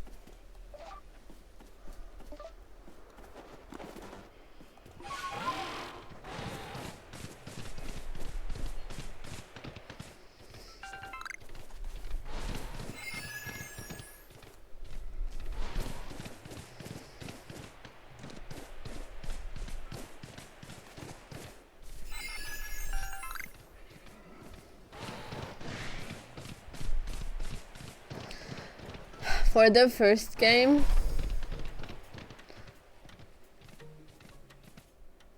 I totally think it's worth it to sit through it to get all of the story from the third game and its DLC.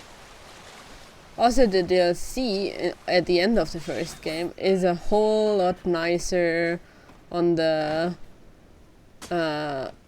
controls and stuff. It played a whole lot nicer. Same goes for Torna for the second game. No, like, too big. There wasn't a super big improvement for the third, but the third already kind of figured it out in general, comparatively.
That's super sad. I feel like experiencing the first game, even if it was spoiled, probably has some merit.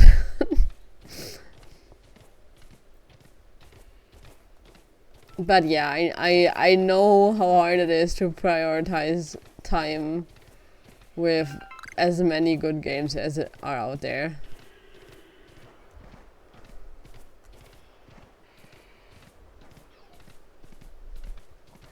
So the game that got me into JRPGs, after I was the very staunch supporter for Western RPGs that allowed me to only take care of one character. Because that was my whole annoyance with JRPGs. I did not want to do an inventory management for like 4 to 6 characters whenever I hit a new city and everyone needs a new armor set and whatever.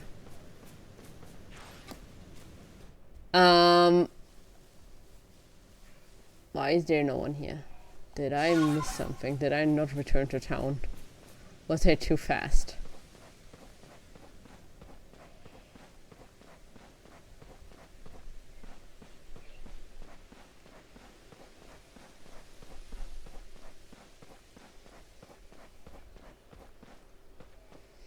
So, back to my thought. The first game that got me into JRPGs after being where I don't want to care for so many people, I don't want to have to equip them, I don't want to have to make them do shit. Because in stuff like Dragon Age, you have to handhold your characters a bit more than you have to do in the standard JRPG. In my opinion. Everything I told in this stream is always just my opinion, so it can't be wrong. It can just not be your opinion.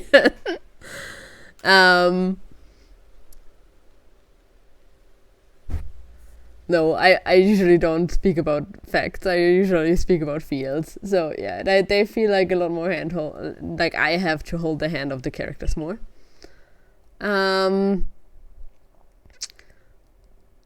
But I had like a super lull of I want to play something.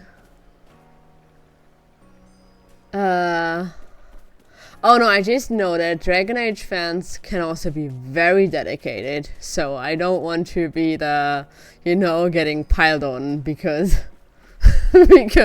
because I'm saying unpopular opinions about a very beloved game of someone. I know that Trials fans can be the same about our little, characters that we care really, really much about, and I am Trails fan enough to be like, it's probably the best long-running story in gaming.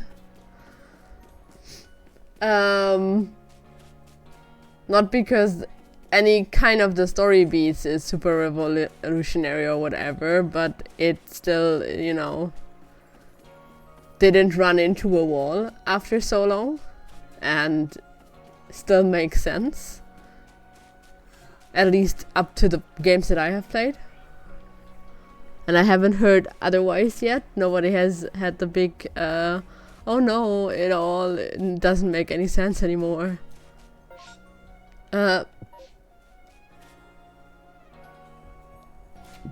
So, the game that got me into JRPGs then was Tales of Arise.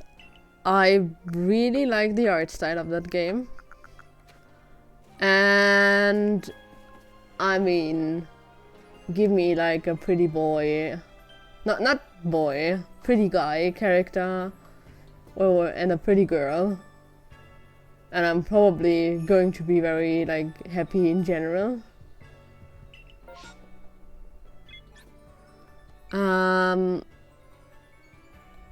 Let's go to the other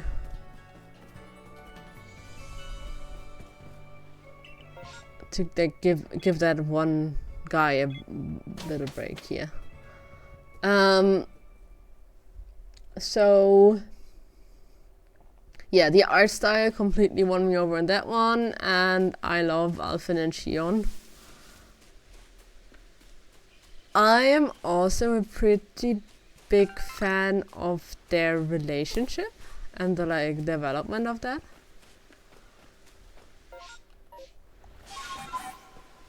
Because they didn't feel like super forced or anything.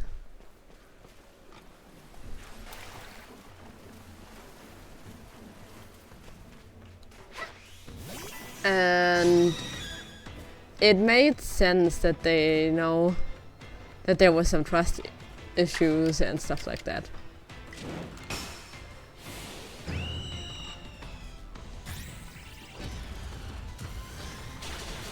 So Xion being a tsundere wasn't like particularly annoying or anything.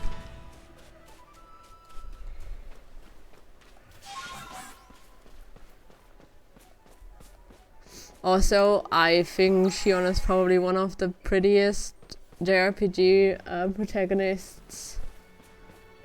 Even like, if they of course share, like Alphen and her kinda share that spot for me. I think Alphen is technically the protagonist, but Xion is integral enough to also count in my eyes.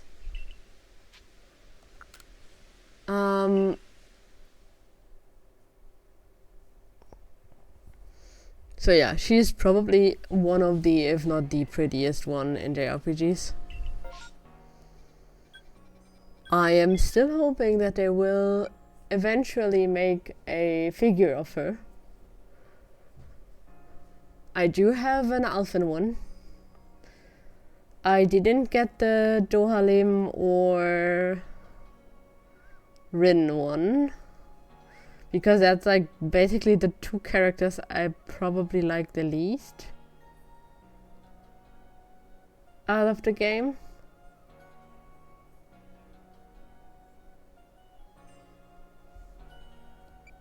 But yeah, there is one figure of Xion, and it's some kind of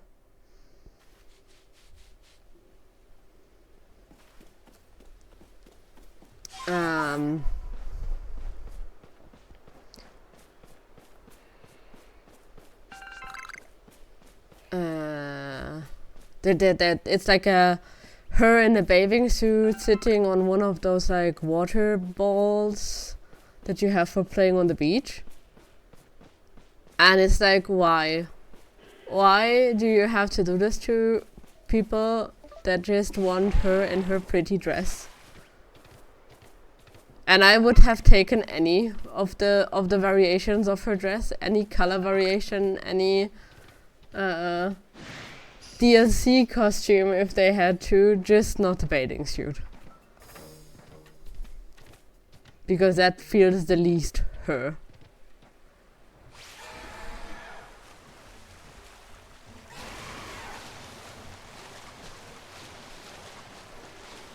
But I did, secondhand, get the little bust that came with the collector's edition.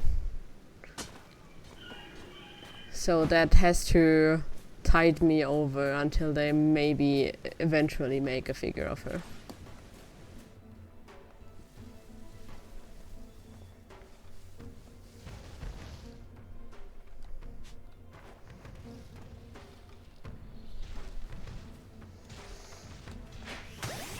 I think the fighting system is very good in Tales of Arise. The story has slight pacing issues towards the very end. I think that's like the consensus of myself, but also lots of reviewers, so that is, I think, the only not so great bit about the game.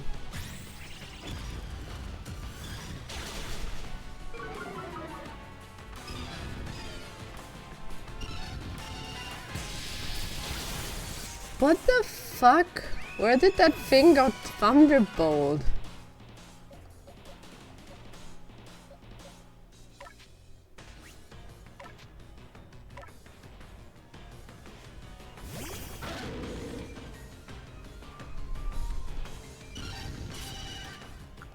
For Tales games, my next one is probably going to be Tales from the Abyss.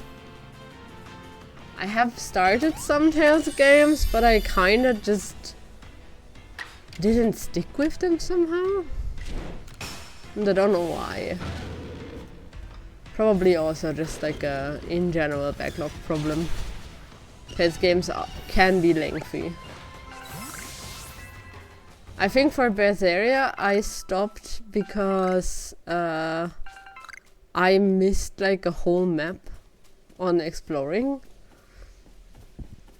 before a point of no return.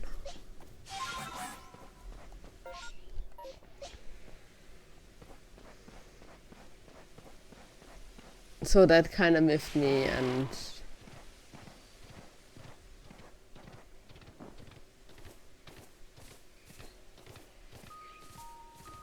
I haven't gone back to it yet. And now I've gotten the remaster as like a pre-order as a gift from someone. So I will not touch it before that comes out probably. But also my backlog is embarrassingly big.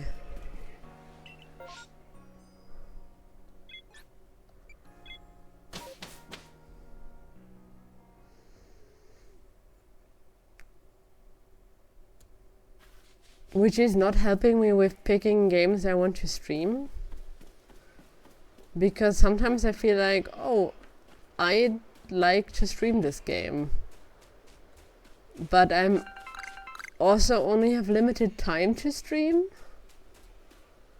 Because I don't want to be like, oh yeah, let's stream. Oh, half an hour later, fuck, I have to go. I haven't done anything in the game. So I only stream if I know that everything else is kind of settled for the moment for at least like an hour or two. Like an hour would be this like the smallest amount that I'd ever like try to stream. And even that I'd probably rather have like a little buffer of having like a 2-hour time slot. Just because I do stream JRPGs and those tend to be lengthy in their cutscenes and expositions and sometimes fights.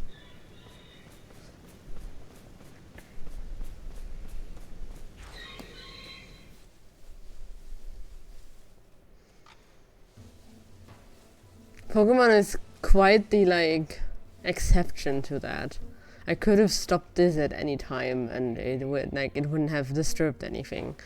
The story bits are all short enough that I can do like, oh sorry, that might make someone nauseous. I can do a step of the story and then just go offline or whatever. No huge interruptions of anything. But with a like Tales game or something, you wouldn't want to interrupt like a dungeon that's story relevant or something.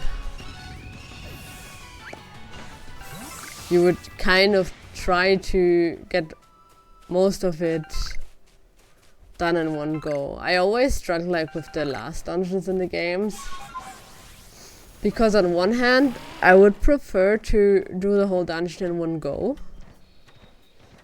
But they tend to be longer than other dungeons. And end bosses are a whole another beast. You're just a small one though. What the fuck? Why are you aggressive?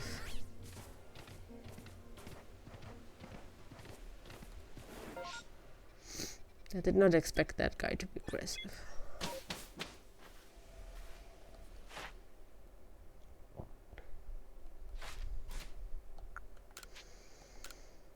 Okay, who has the least?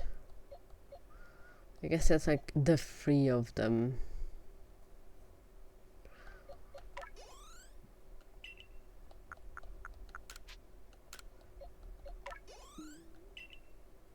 That did not do a whole lot. Guess now it's kind of almost take the big candy or go home.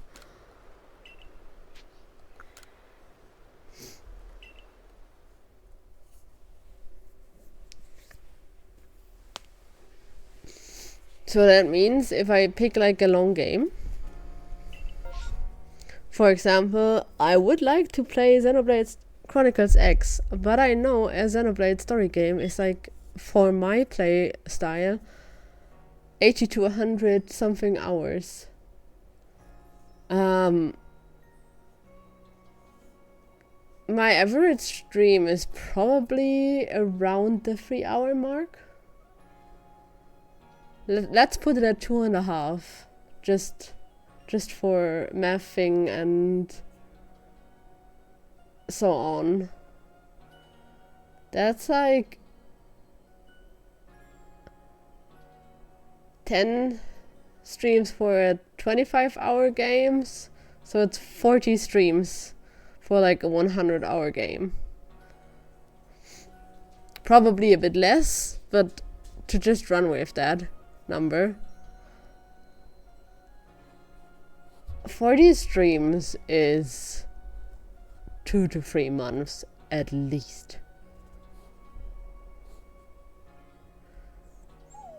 Depending on how much time I have. That's kind of a big time commitment to one game. And people are probably not very interested to wait for the conclusion of a game for 2 months. I know other streamers that do that can commit to these huge games, but I also feel like they usually are a bit faster on the game, like on the game completion. They're probably a bit better at games than I am. And can commit more time to the thing. If I would stream like 5 days a week, that would already make that game already only be 1 month instead of 2 or more. I'm trying to at least keep 2 streams a week, but there is just going to be more busy weeks, or like more taxing real life weeks, so that I don't have the energy.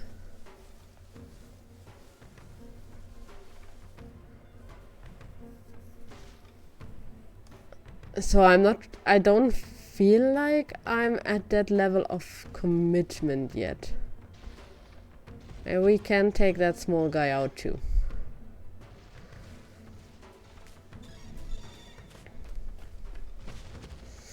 I just forgot what was good against them.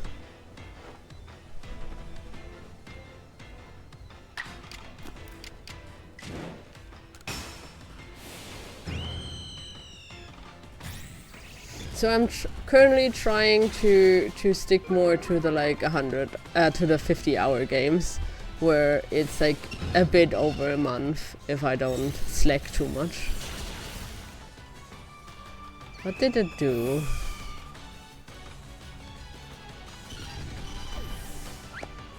This is a very mean tactic to not give my Birdo the EXP it deserves.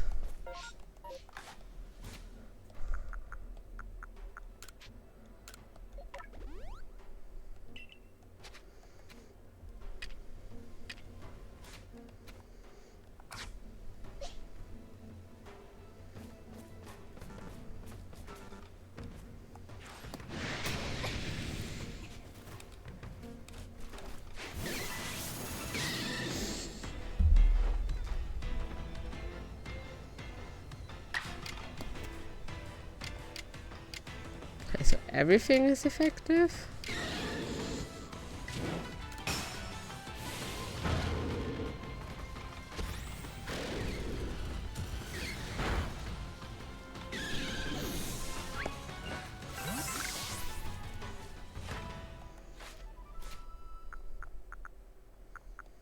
Cute.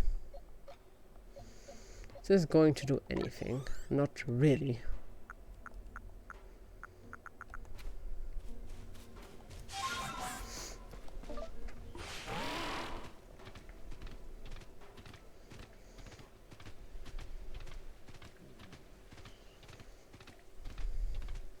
So yeah, I can see why JRPGs aren't super popular on Twitch as a genre, or RPGs in general. They're as much of a commitment to stream as they are to watch. Especially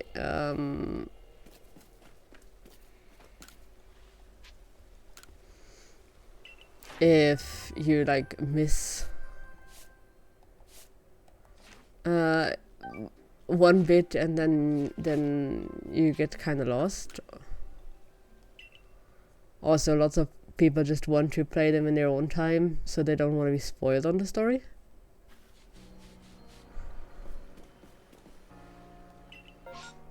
Oh, yeah, okay, that's fine.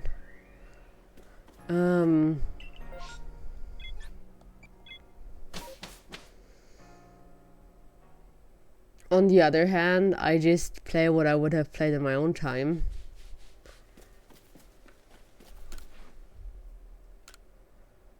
So I don't care as much. Oh, nice. Let's just make a few revivals.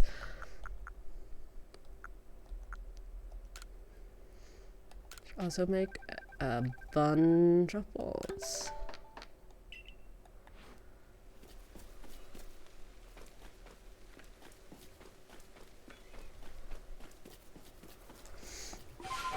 And personally, I'm using the stream as kind of a focus mode. I tend to be the current gen 30 seconds attention span kind of person. I am not current gen. I am older than that, but I still have the same attention span.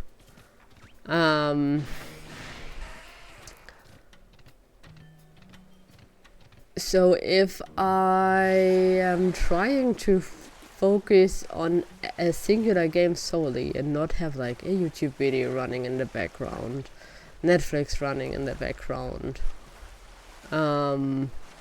even having like a second game, like a mobile game that does auto battling or whatever,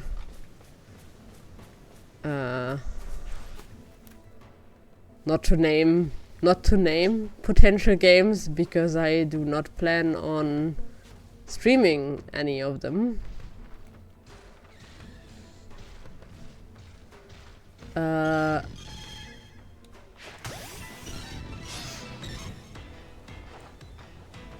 But it divides my attention usually. So I figured out for myself after trying out streaming that it makes me actually pay attention to the one game that I'm currently playing instead of everything around it too. Yeah, you weren't really worth it.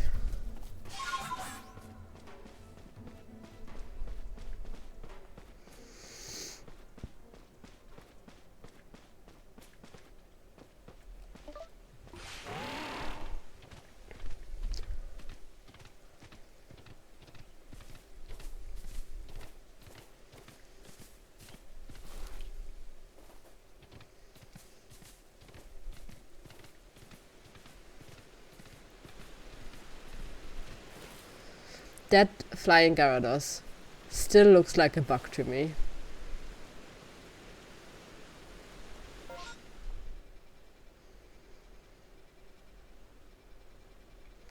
it actually is less bad than the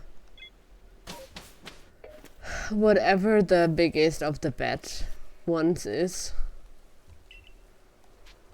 Like the Zubat tree, because that one was lagging all over the place, and I am very chill with lagging games. I usually do not care a lot. For me personally, 30 FPS is fine. I can very much live with a 30 FPS game. I have played a lot of games on the Switch, including stuff like the Xenoblade games that people are notoriously not happy with, performance-wise. The only game I absolutely understand the frustration with was Pokémon Scarlet Violet, because there was headache-inducing lags in not that far off distance, and the textures of the game weren't pretty enough to warrant this level of lag.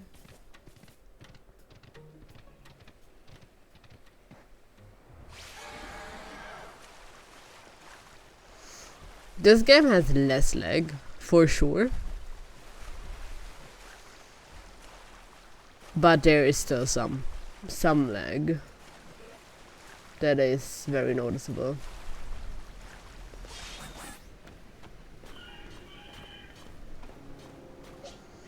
Let's just have a quick look around. I'm mostly at the point where I wanted to be.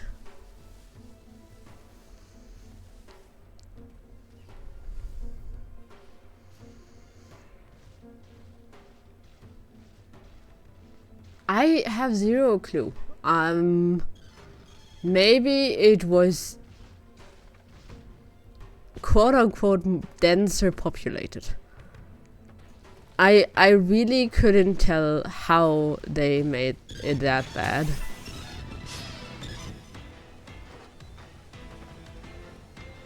But it definitely was. I have not finished it to this day. I have some of the like badges, some of the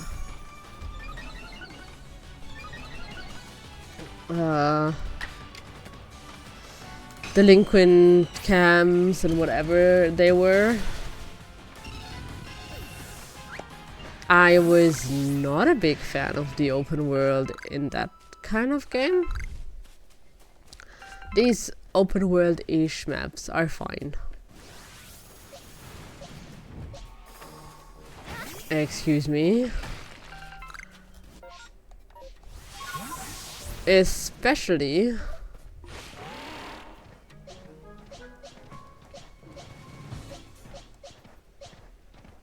because they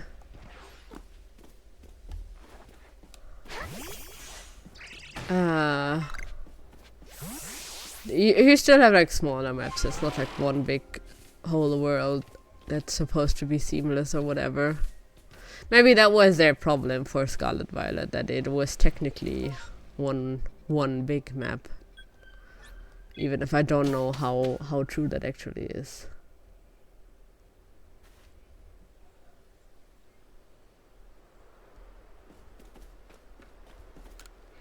And that's fine. It's especially on the first Switch that wasn't, you know, it wasn't a super beefy PC or whatever that does the whole big open worlds. Almost all open world games, I feel, launch to, like, at least on PC, launch to some kind of lagginess that they have to patch out in like the first week or something. because it's hard to optimize for PC if everyone has a different PC at home. And almost no two people have the same one. But first of all, they had the Switch. They only had to optimize for one singular thing. And secondly, they didn't have to make one huge map. Testers should have noticed that this runs like crap, and why are we giving that to players? Maybe executives were like, but this has to go out in November. Otherwise we can't have our toy for the kids for Christmas. But I don't know. The thing is, they will not learn because it's sold like, you know,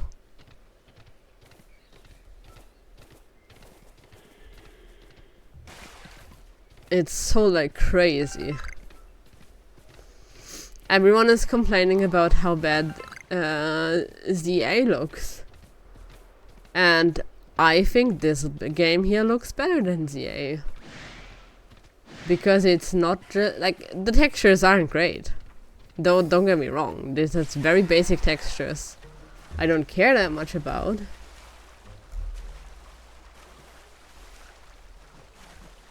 The thing is, when people were just bitching about textures like this, I don't care that much about it.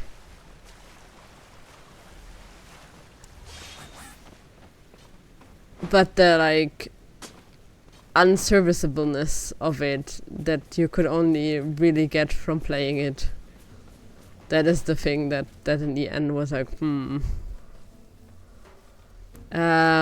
this game I actually bought secondhand because I did not want to give Nintendo at least $40 for this game.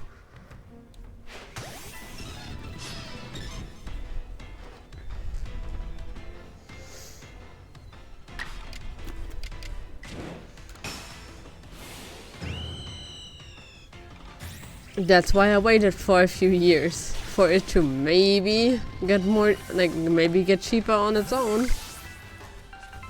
Kinda didn't want to, so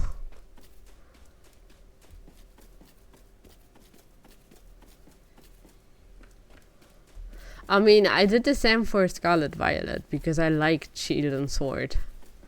Like I said, if it was just bitching about textures like these, it would have been fine.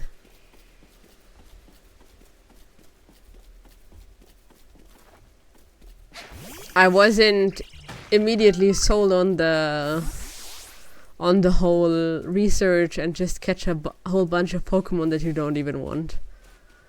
Because I'm usually not the... Sounds dumb, but the like wasteful kind of player. I usually don't catch all the Pokemon because I don't feel like I need all the Pokemon. I just catch the Pokemon that tickle my fancy. So this game is kind of going against that.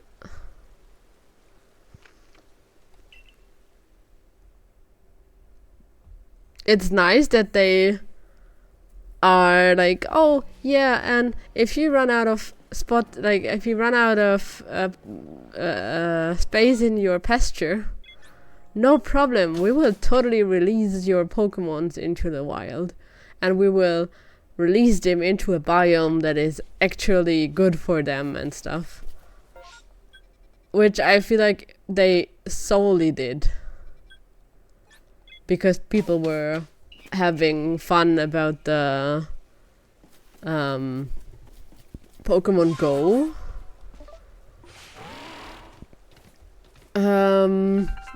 You could send your like duplicate Pokemon that you didn't want to Professor or whatever was in that game.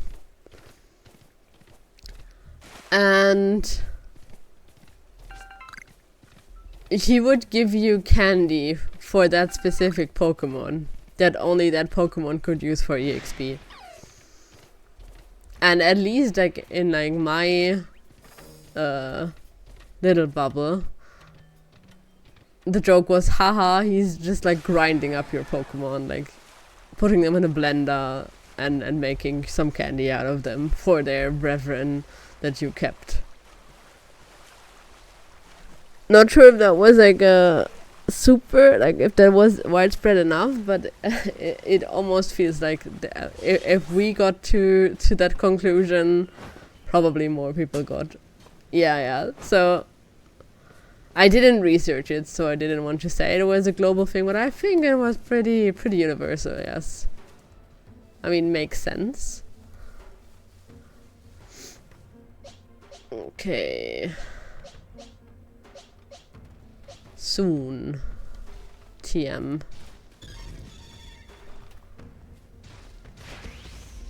What the fuck?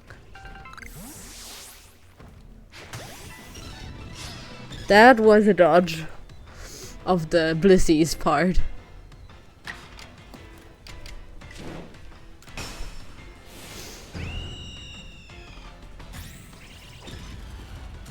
So I guess I needed to be a bit more careful now on the whole, what do you do with leftover Pokemon if they make you catch more than you need? Because you're giving at least some of them away to other NPCs and stuff.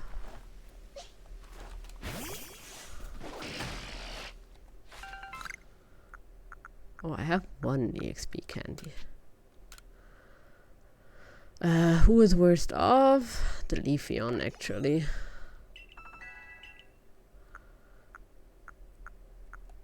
Now I only have 2 more.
I think if I get to level 70 with everyone before half past, I will try to at least do a little bit of MSQ.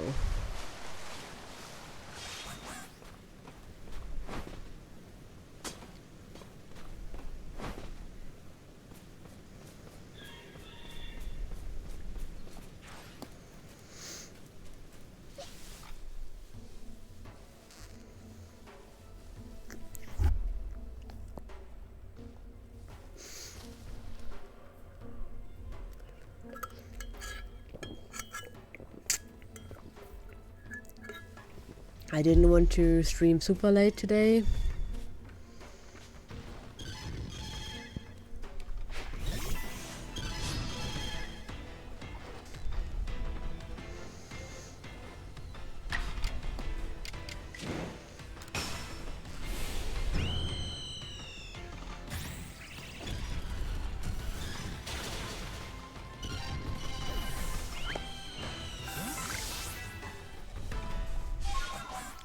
I'm not sure what I'm supposed to be doing with all of these Seeds of Mastery.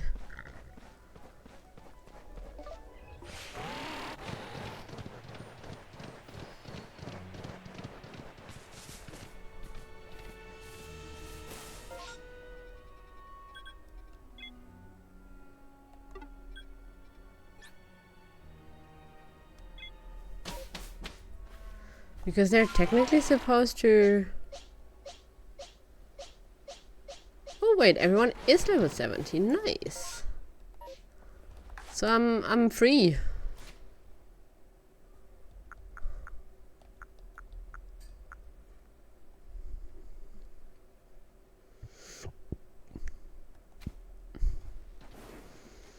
Now I wanna have a look at the skills that the lady in the village can teach me. For that Pokemon team that I just have here. And then I guess we will do a little bit of MSQ at least. We have to get the last mode of transportation still.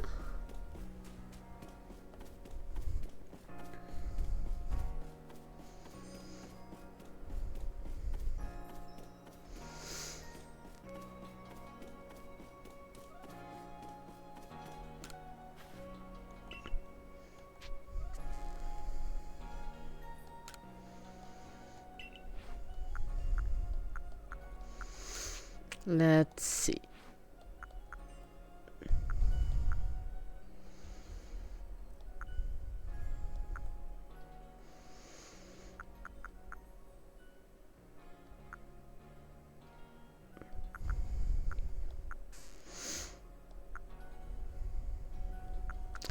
I do not get the like typing that these Pokemon can learn.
Okay, this guy can also learn a whole bunch of really, really unnecessary stuff. What the fuck?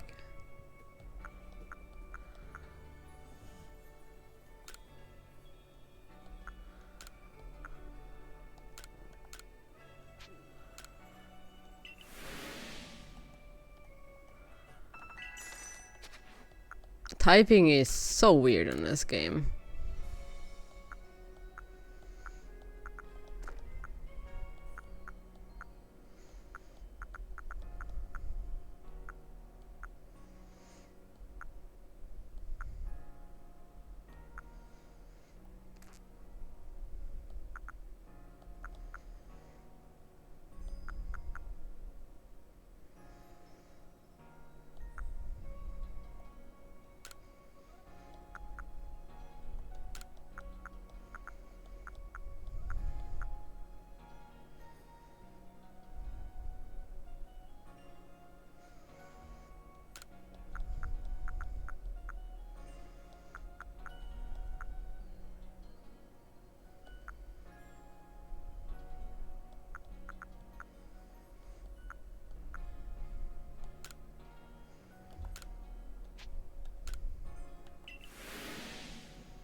Wait, what kind of items do you exchange?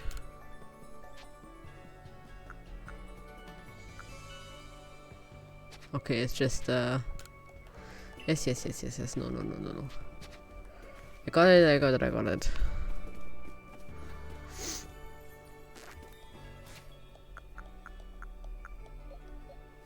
Now let's look at the moves.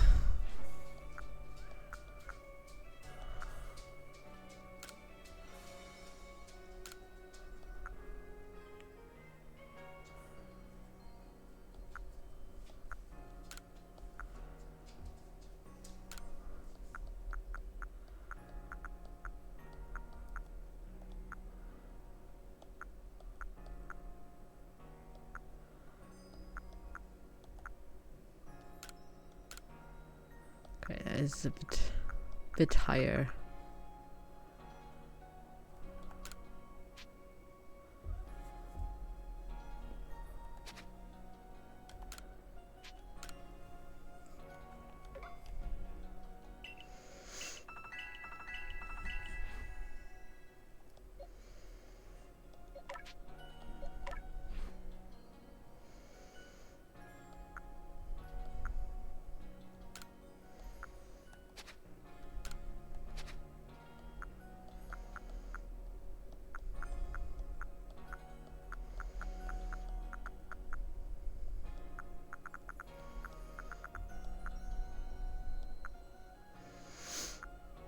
Okay, that doesn't have a great...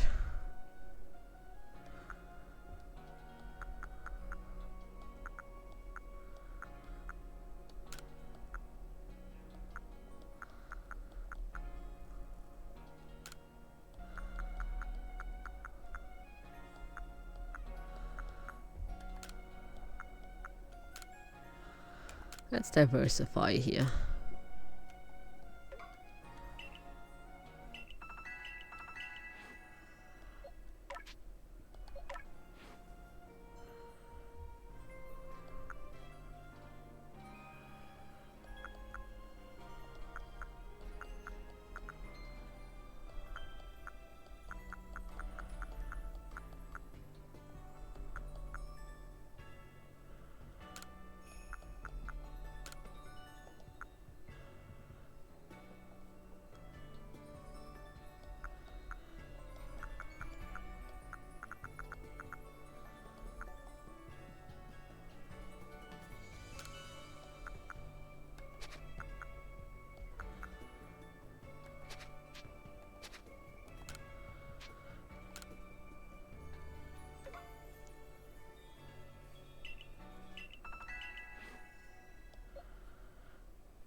Guess this is fine.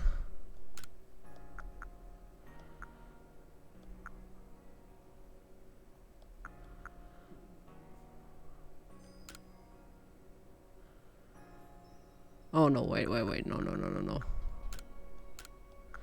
I don't want this whole damages the user thing.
Okay, I think that's fine.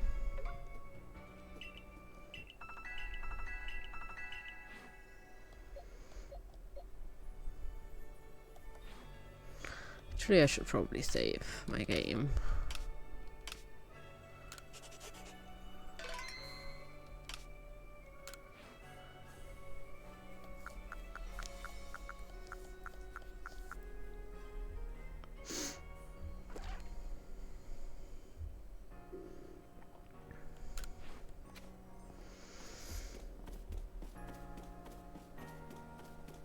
Did I hand in the quest for this guy already?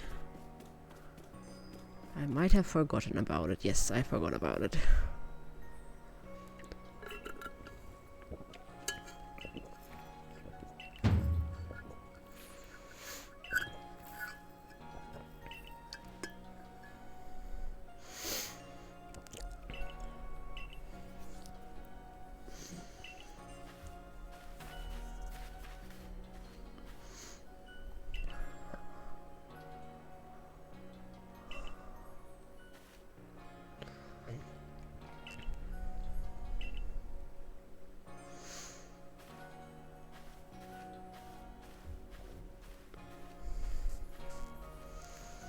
Stupid family drama.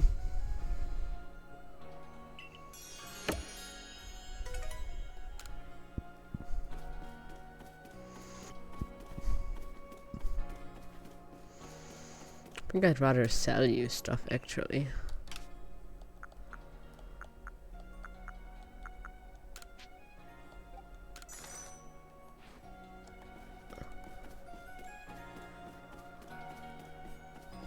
Because I am pretty broke.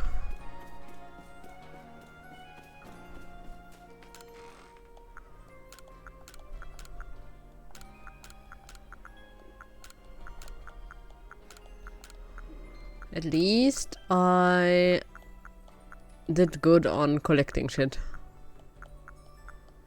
while I was doing other stuff.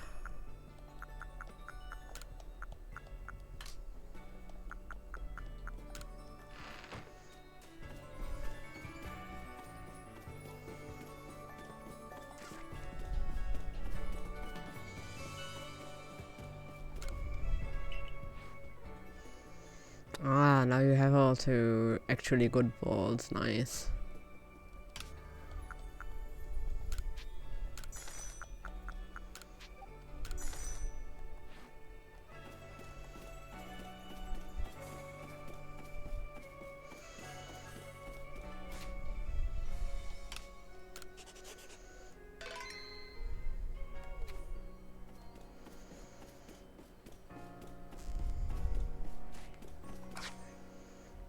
Just really quick checking. Yeah, the Lucario should still be fine. The whole matter of following me.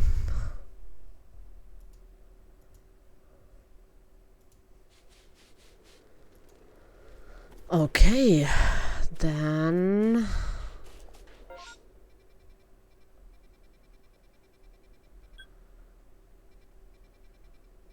I'll just make my life easier by going to the Pearl Settlement. I still haven't found the guy that is supposed to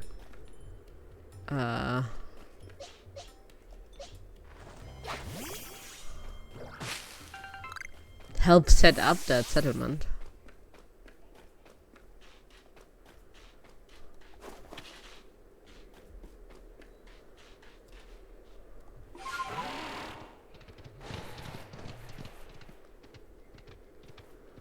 Ah, so these are also for smashing.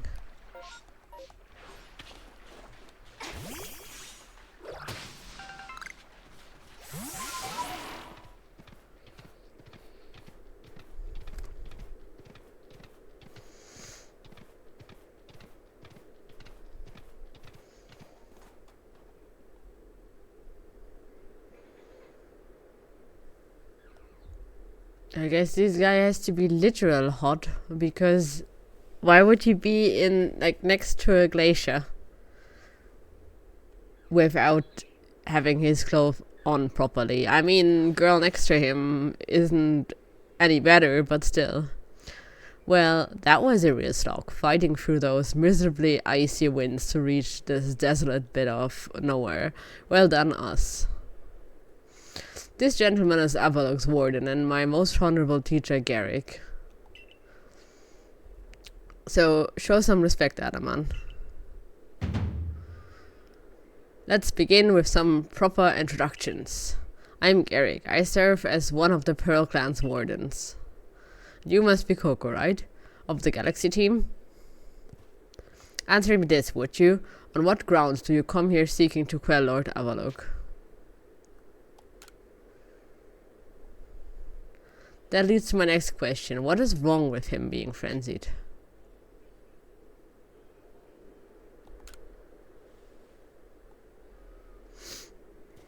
Then I have another question. Setting aside any orders, what it is your heart tells you to do?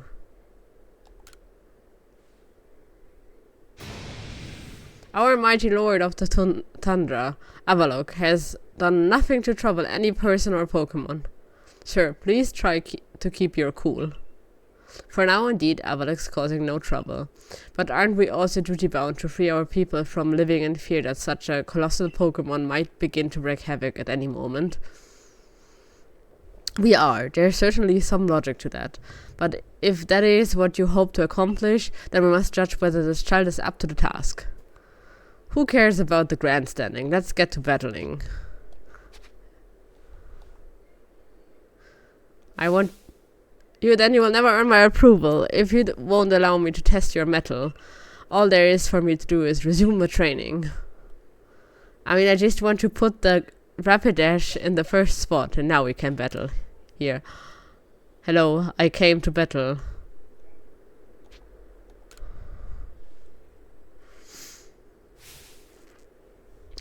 My musculature is as hard and unyielding as ice. Think you can break through? Oh my god.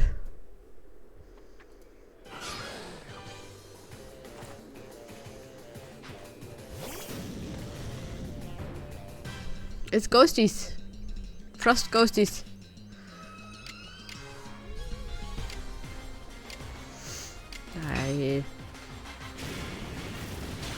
So these guys are only 2 levels above for the bigger one.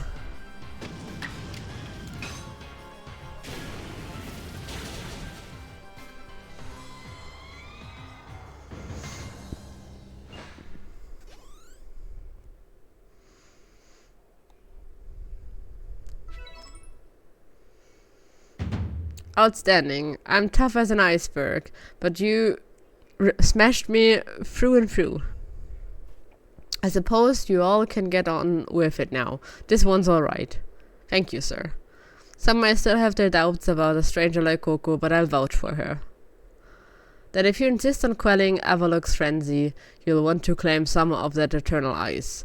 That eternal ice he likes, and bring it to my lord's seat. Good luck. Eternal ice, is it? For that, you'll have to be able to fly, which means you need bravery? Long story short, you've got to seek out a young lady named Sabi. Tell the long story long. You're not saving any time if we wasted puzzling out what you mean. Isn't Avalok one of the Pearl Clan's lords? Seems a bit odd for me to do the talking. But fine, listen up. The eternal ice stuff can be found atop Avalok's legacy here. But to get there, you'll need my clan's help.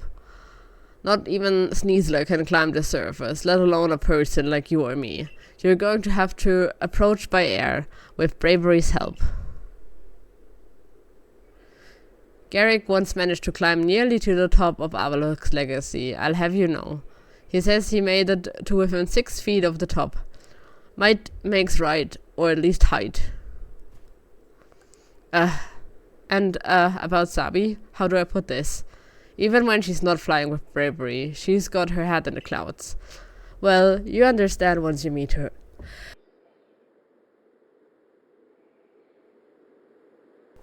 Head towards Snow Point Temple, and you'll probably come across her sooner or later. What? Sabi?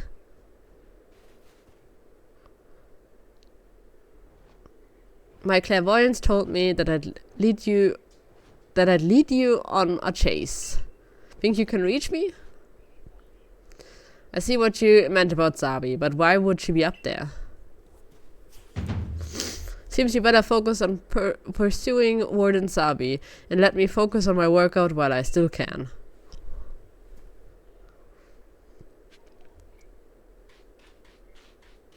Uh-huh.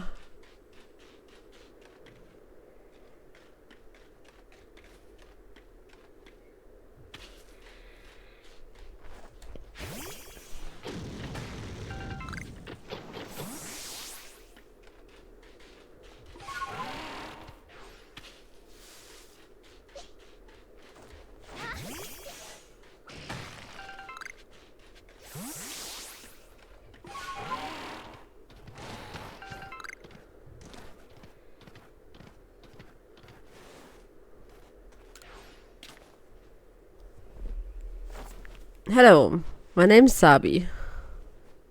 Nice to meet you, Coco.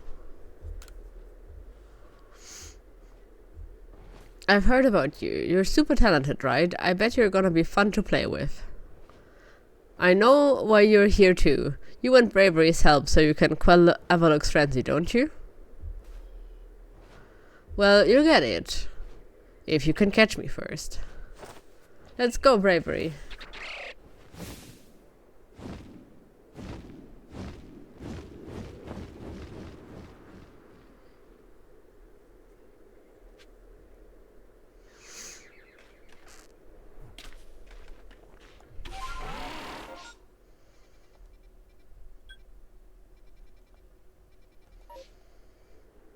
I have zero clue where she's gone now. Oh well. Just because I'm already here, let's talk to her.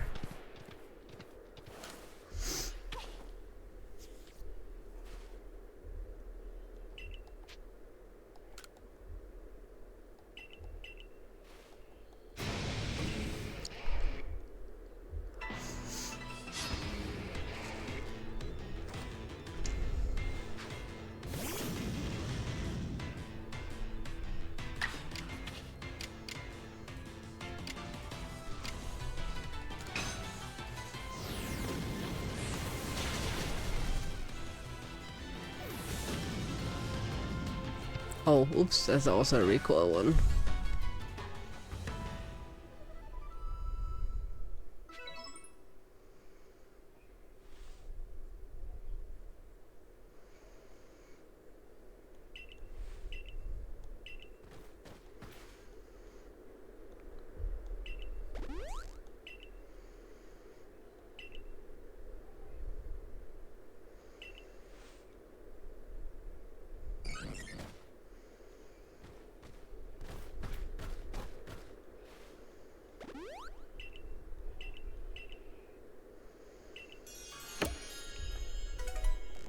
Nice.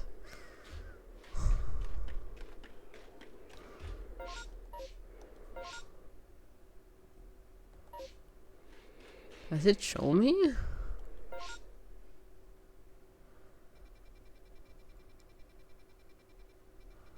Where that whole catch-up business is going to go?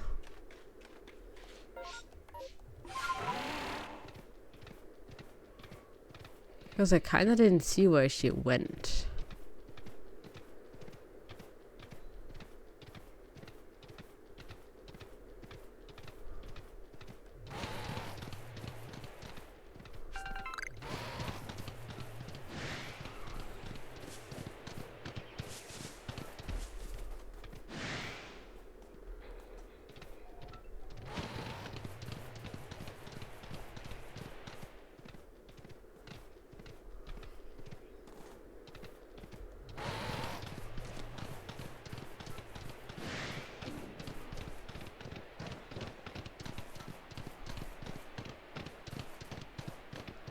Not sure if I'm doing this right.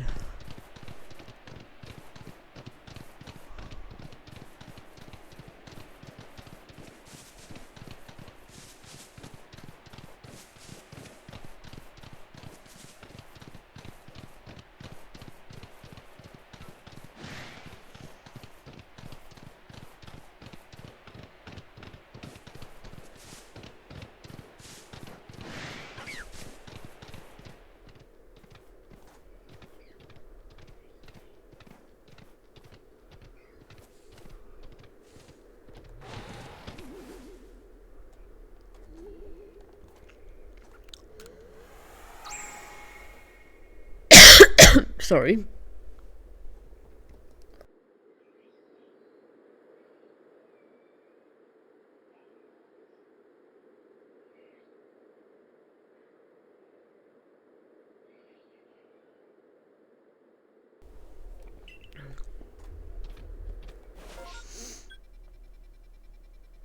Ah, she went the other way. Never mind.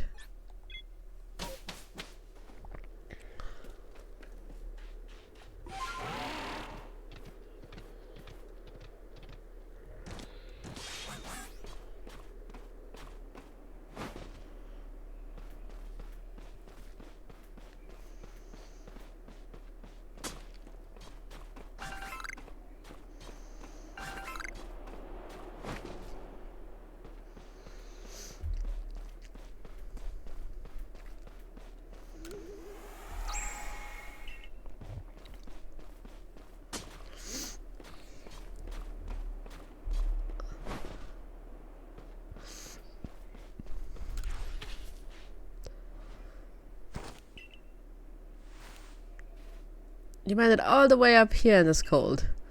But the question is, did you catch me, or did I let myself get caught, Oh, and one more thing. Am I even really clairvoyant?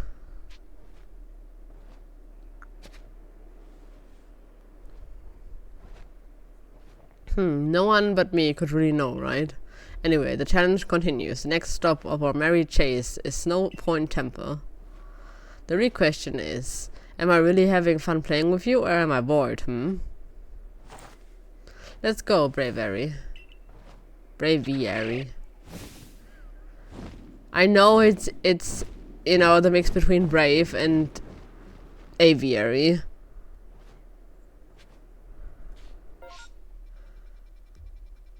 But it's still kind of weird to pronounce.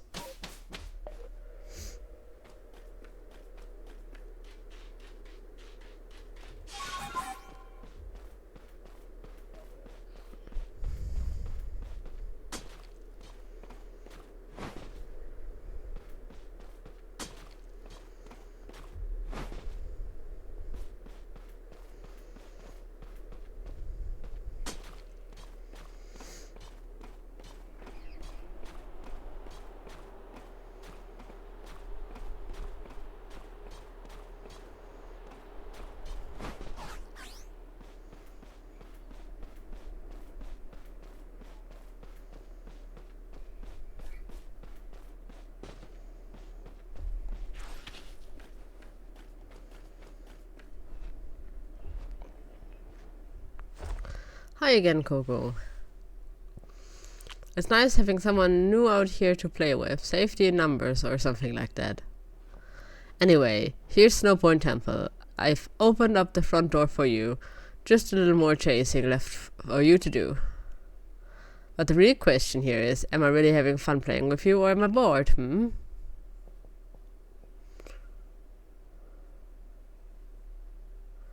I heard what Warden Sabi said. If you have Warden Sabi's approval to enter, then by all means do so. But be warned, those who cannot solve the temple's puzzles won't get very far within. I've heard that the trick is to pay attention to which way the stone statues are looking. Come to think of it, I believe the statues have some sort of pattern on their chests too.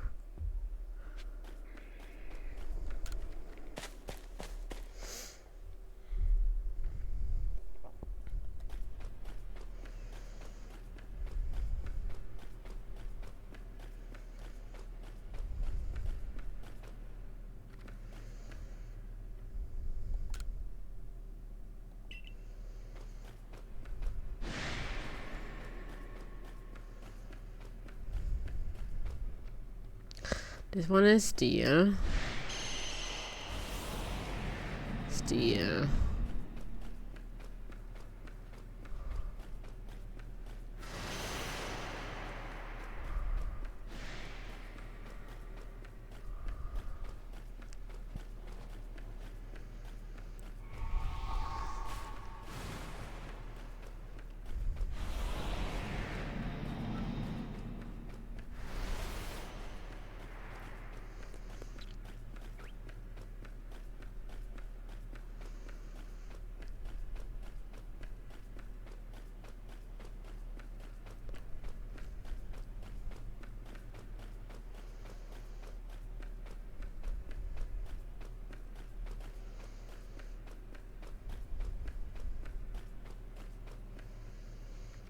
Stone, steel,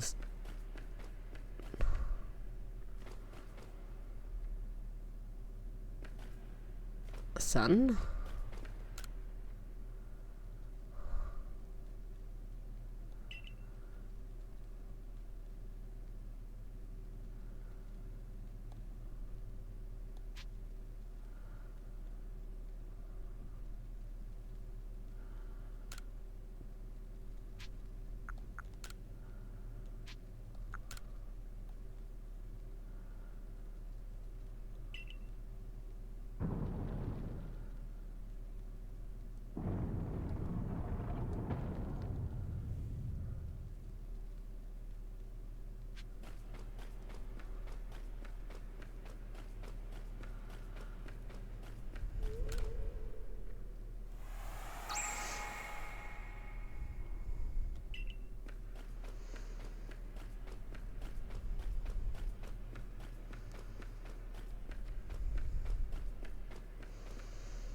Ice,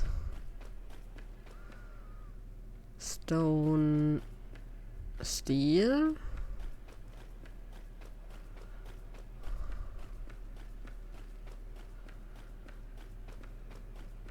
Ice, stone, steel, stone,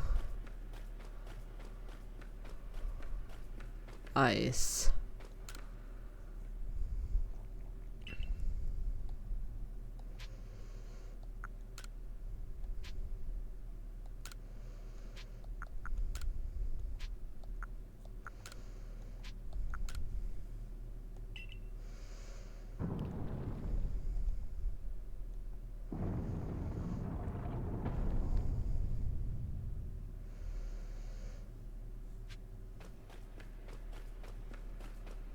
Okay. Let's have a look. Where do we start?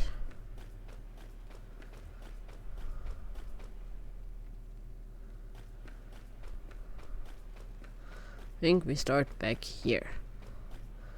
Which is steel, ice, stone, ice, steel, ice. Oh, wait.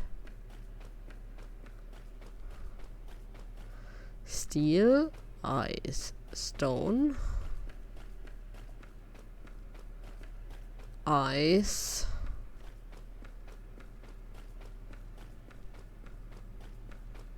steel, stone, steel, ice, stone, ice, steel, stone, steel, ice, stone, ice, steel, stone.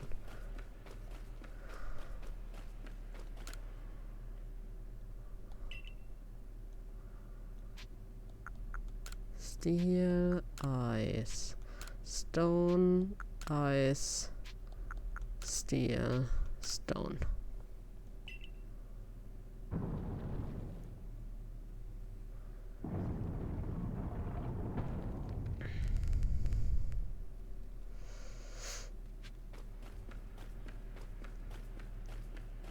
I think the average brain has like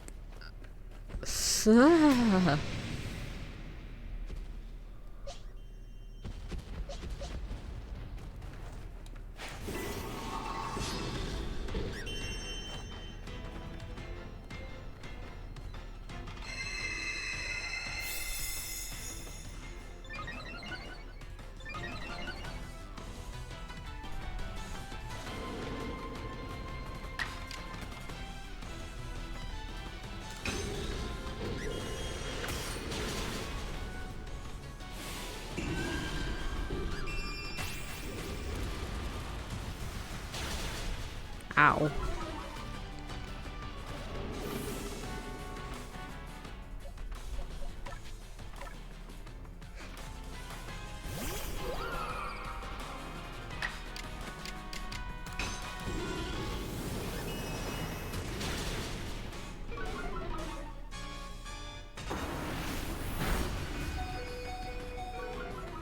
See if we can. Why does he go twice? I hate this.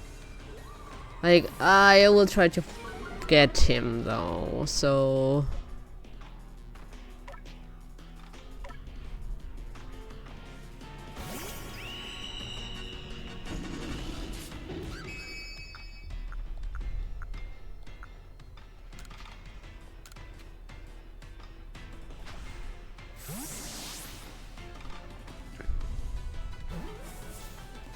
Stay in there.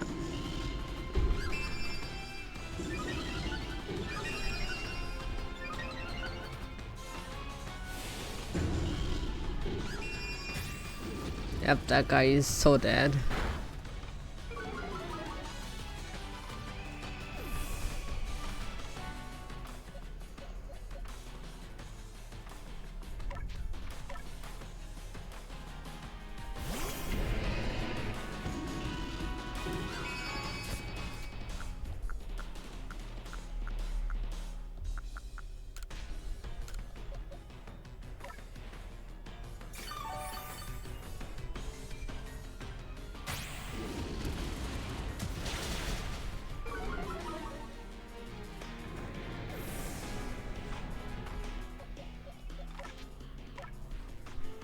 Just want to stay alive.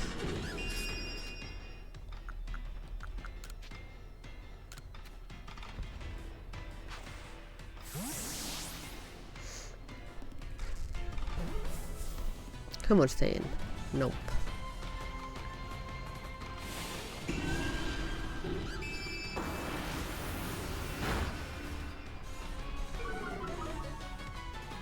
Okay, nice.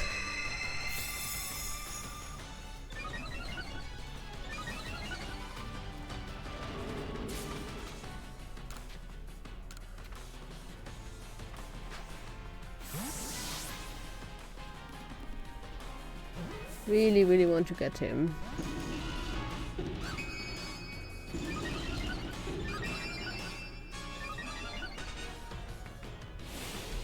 And if he's not stopping with the fucking enraging.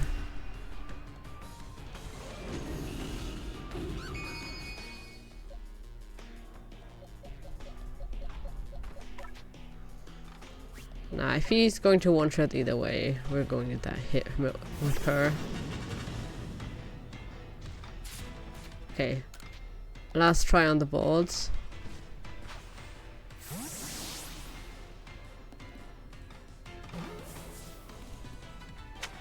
Nice.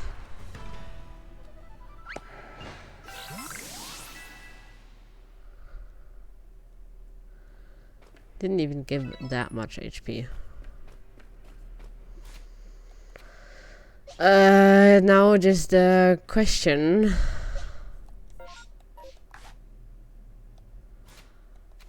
I guess I have to revive my guys. Like the whole bunch of them.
I guess I've been caught, so we're nearly done. That's no fun.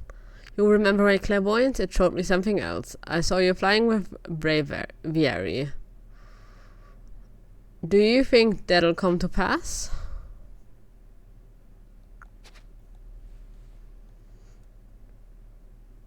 Well, however the future turns out, flying with bravery isn't easy. If you really want to be able to fly high in the sky, prove to me you're strong enough. Gonna take us on? Now, get ready, cause here come Rhyperior, Magmortar, and Electivire? All three of them, go. Why do they get to use multiples, why I don't?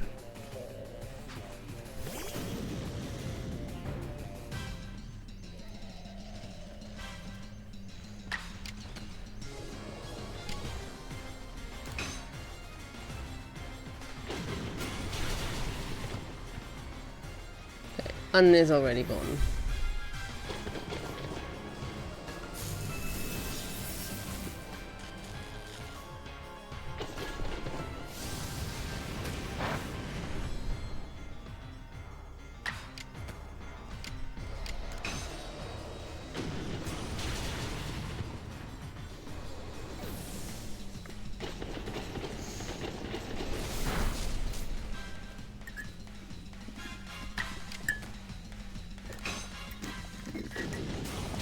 Don't ask me why. This rapid dash is just the universal thing.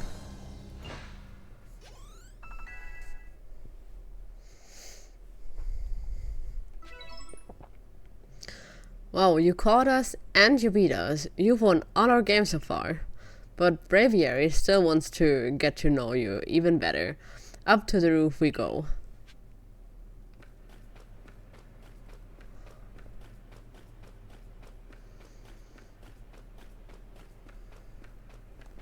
I almost feel like I should use another potion. Just in case.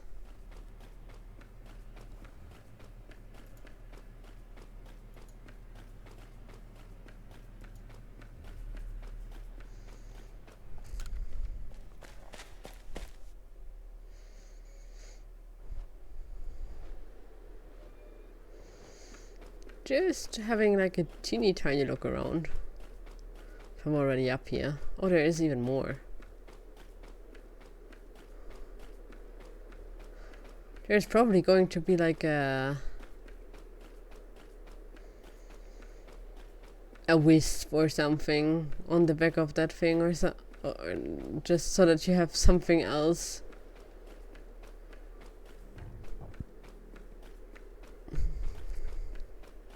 To go up here for.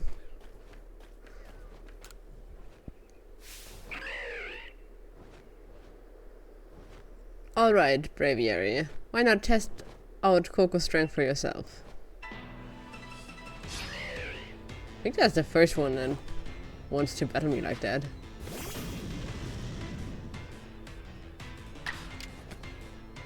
Well, it's a decently high level, but it's still all super effective that I have here.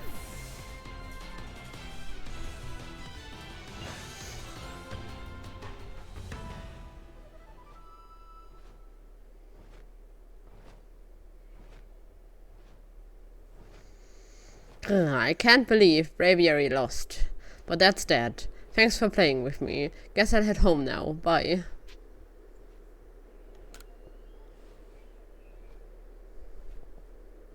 I was kidding. Play along with me on your flute.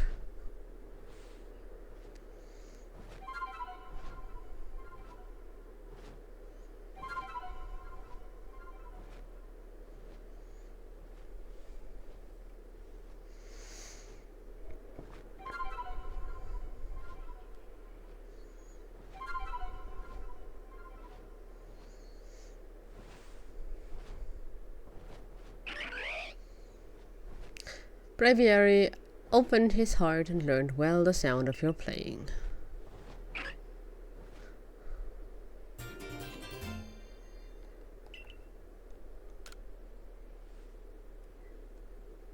Thanks, Savi.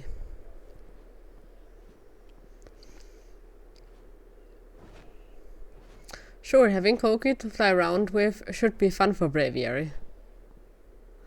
Yeah, I'm glad. A world where people and Pokemon live and work together, huh? Tell me, why do you think the lightning that comes from the rift would cause these frenzies? Do you think this is all Almighty Sinnoh's anger, or do you think it's a trial it's putting us?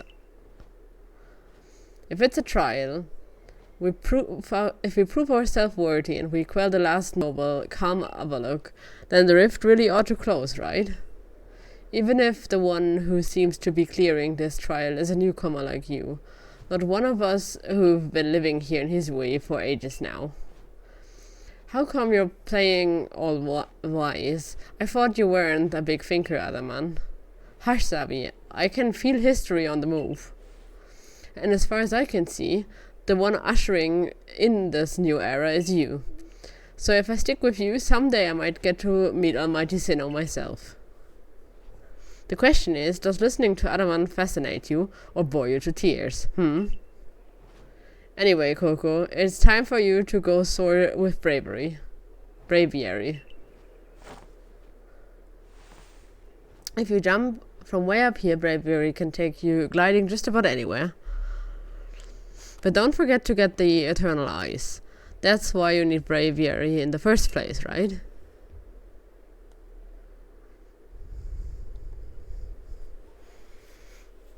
Avalok's legacy is down there.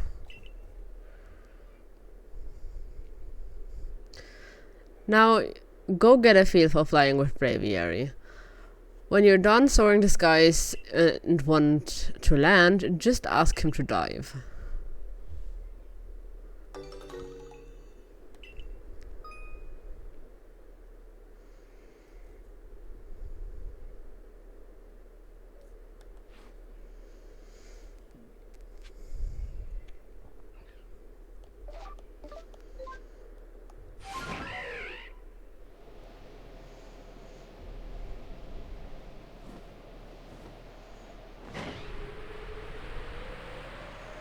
Oh, this is going to make some things faster, I guess.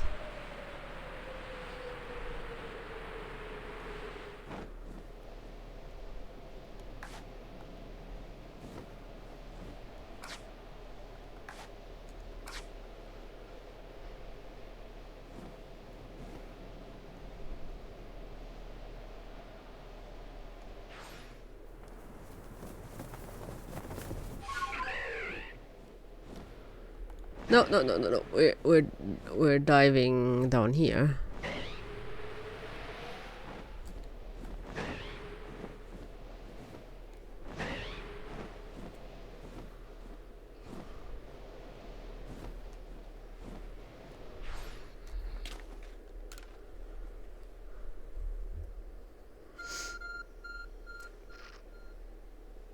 Your arc phone is beeping.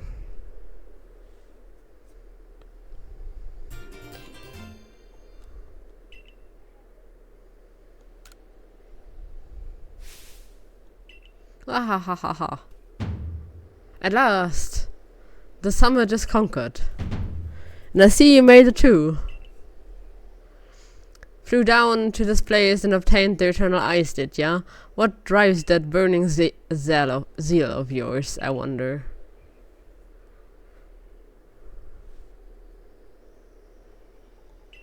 Okay. I do have to respect the efforts you've put in. I may still have my own doubts weighing on my mind, but I will make the necessary preparation so that you can face my Lord Avalok. Meet me at Ice Peak Arena. Now, don't try to repeat the wondrous feat you're about to see from me perform. A tall leap like this can only be managed by highly toned bodies like mine. Till next we meet.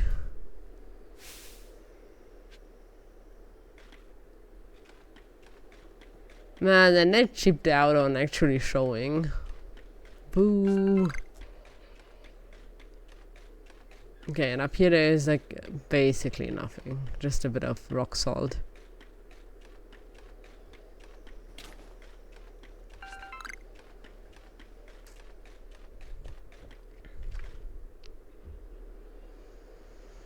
Okay.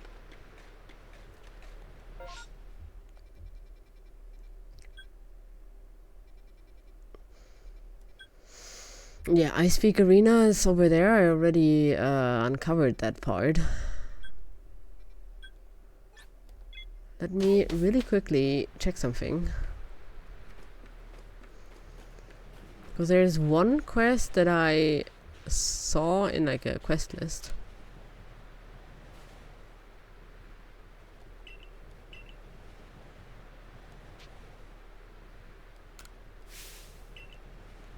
Oh no, that's not it.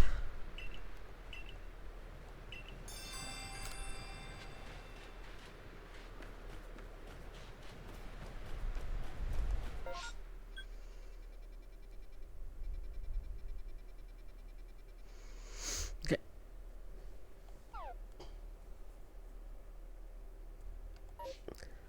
for today I will stop here. Next time we will for sure quell Avalok. And then we will see what we do afterwards. So thank you for watching. Hope to see you next time and have a good night.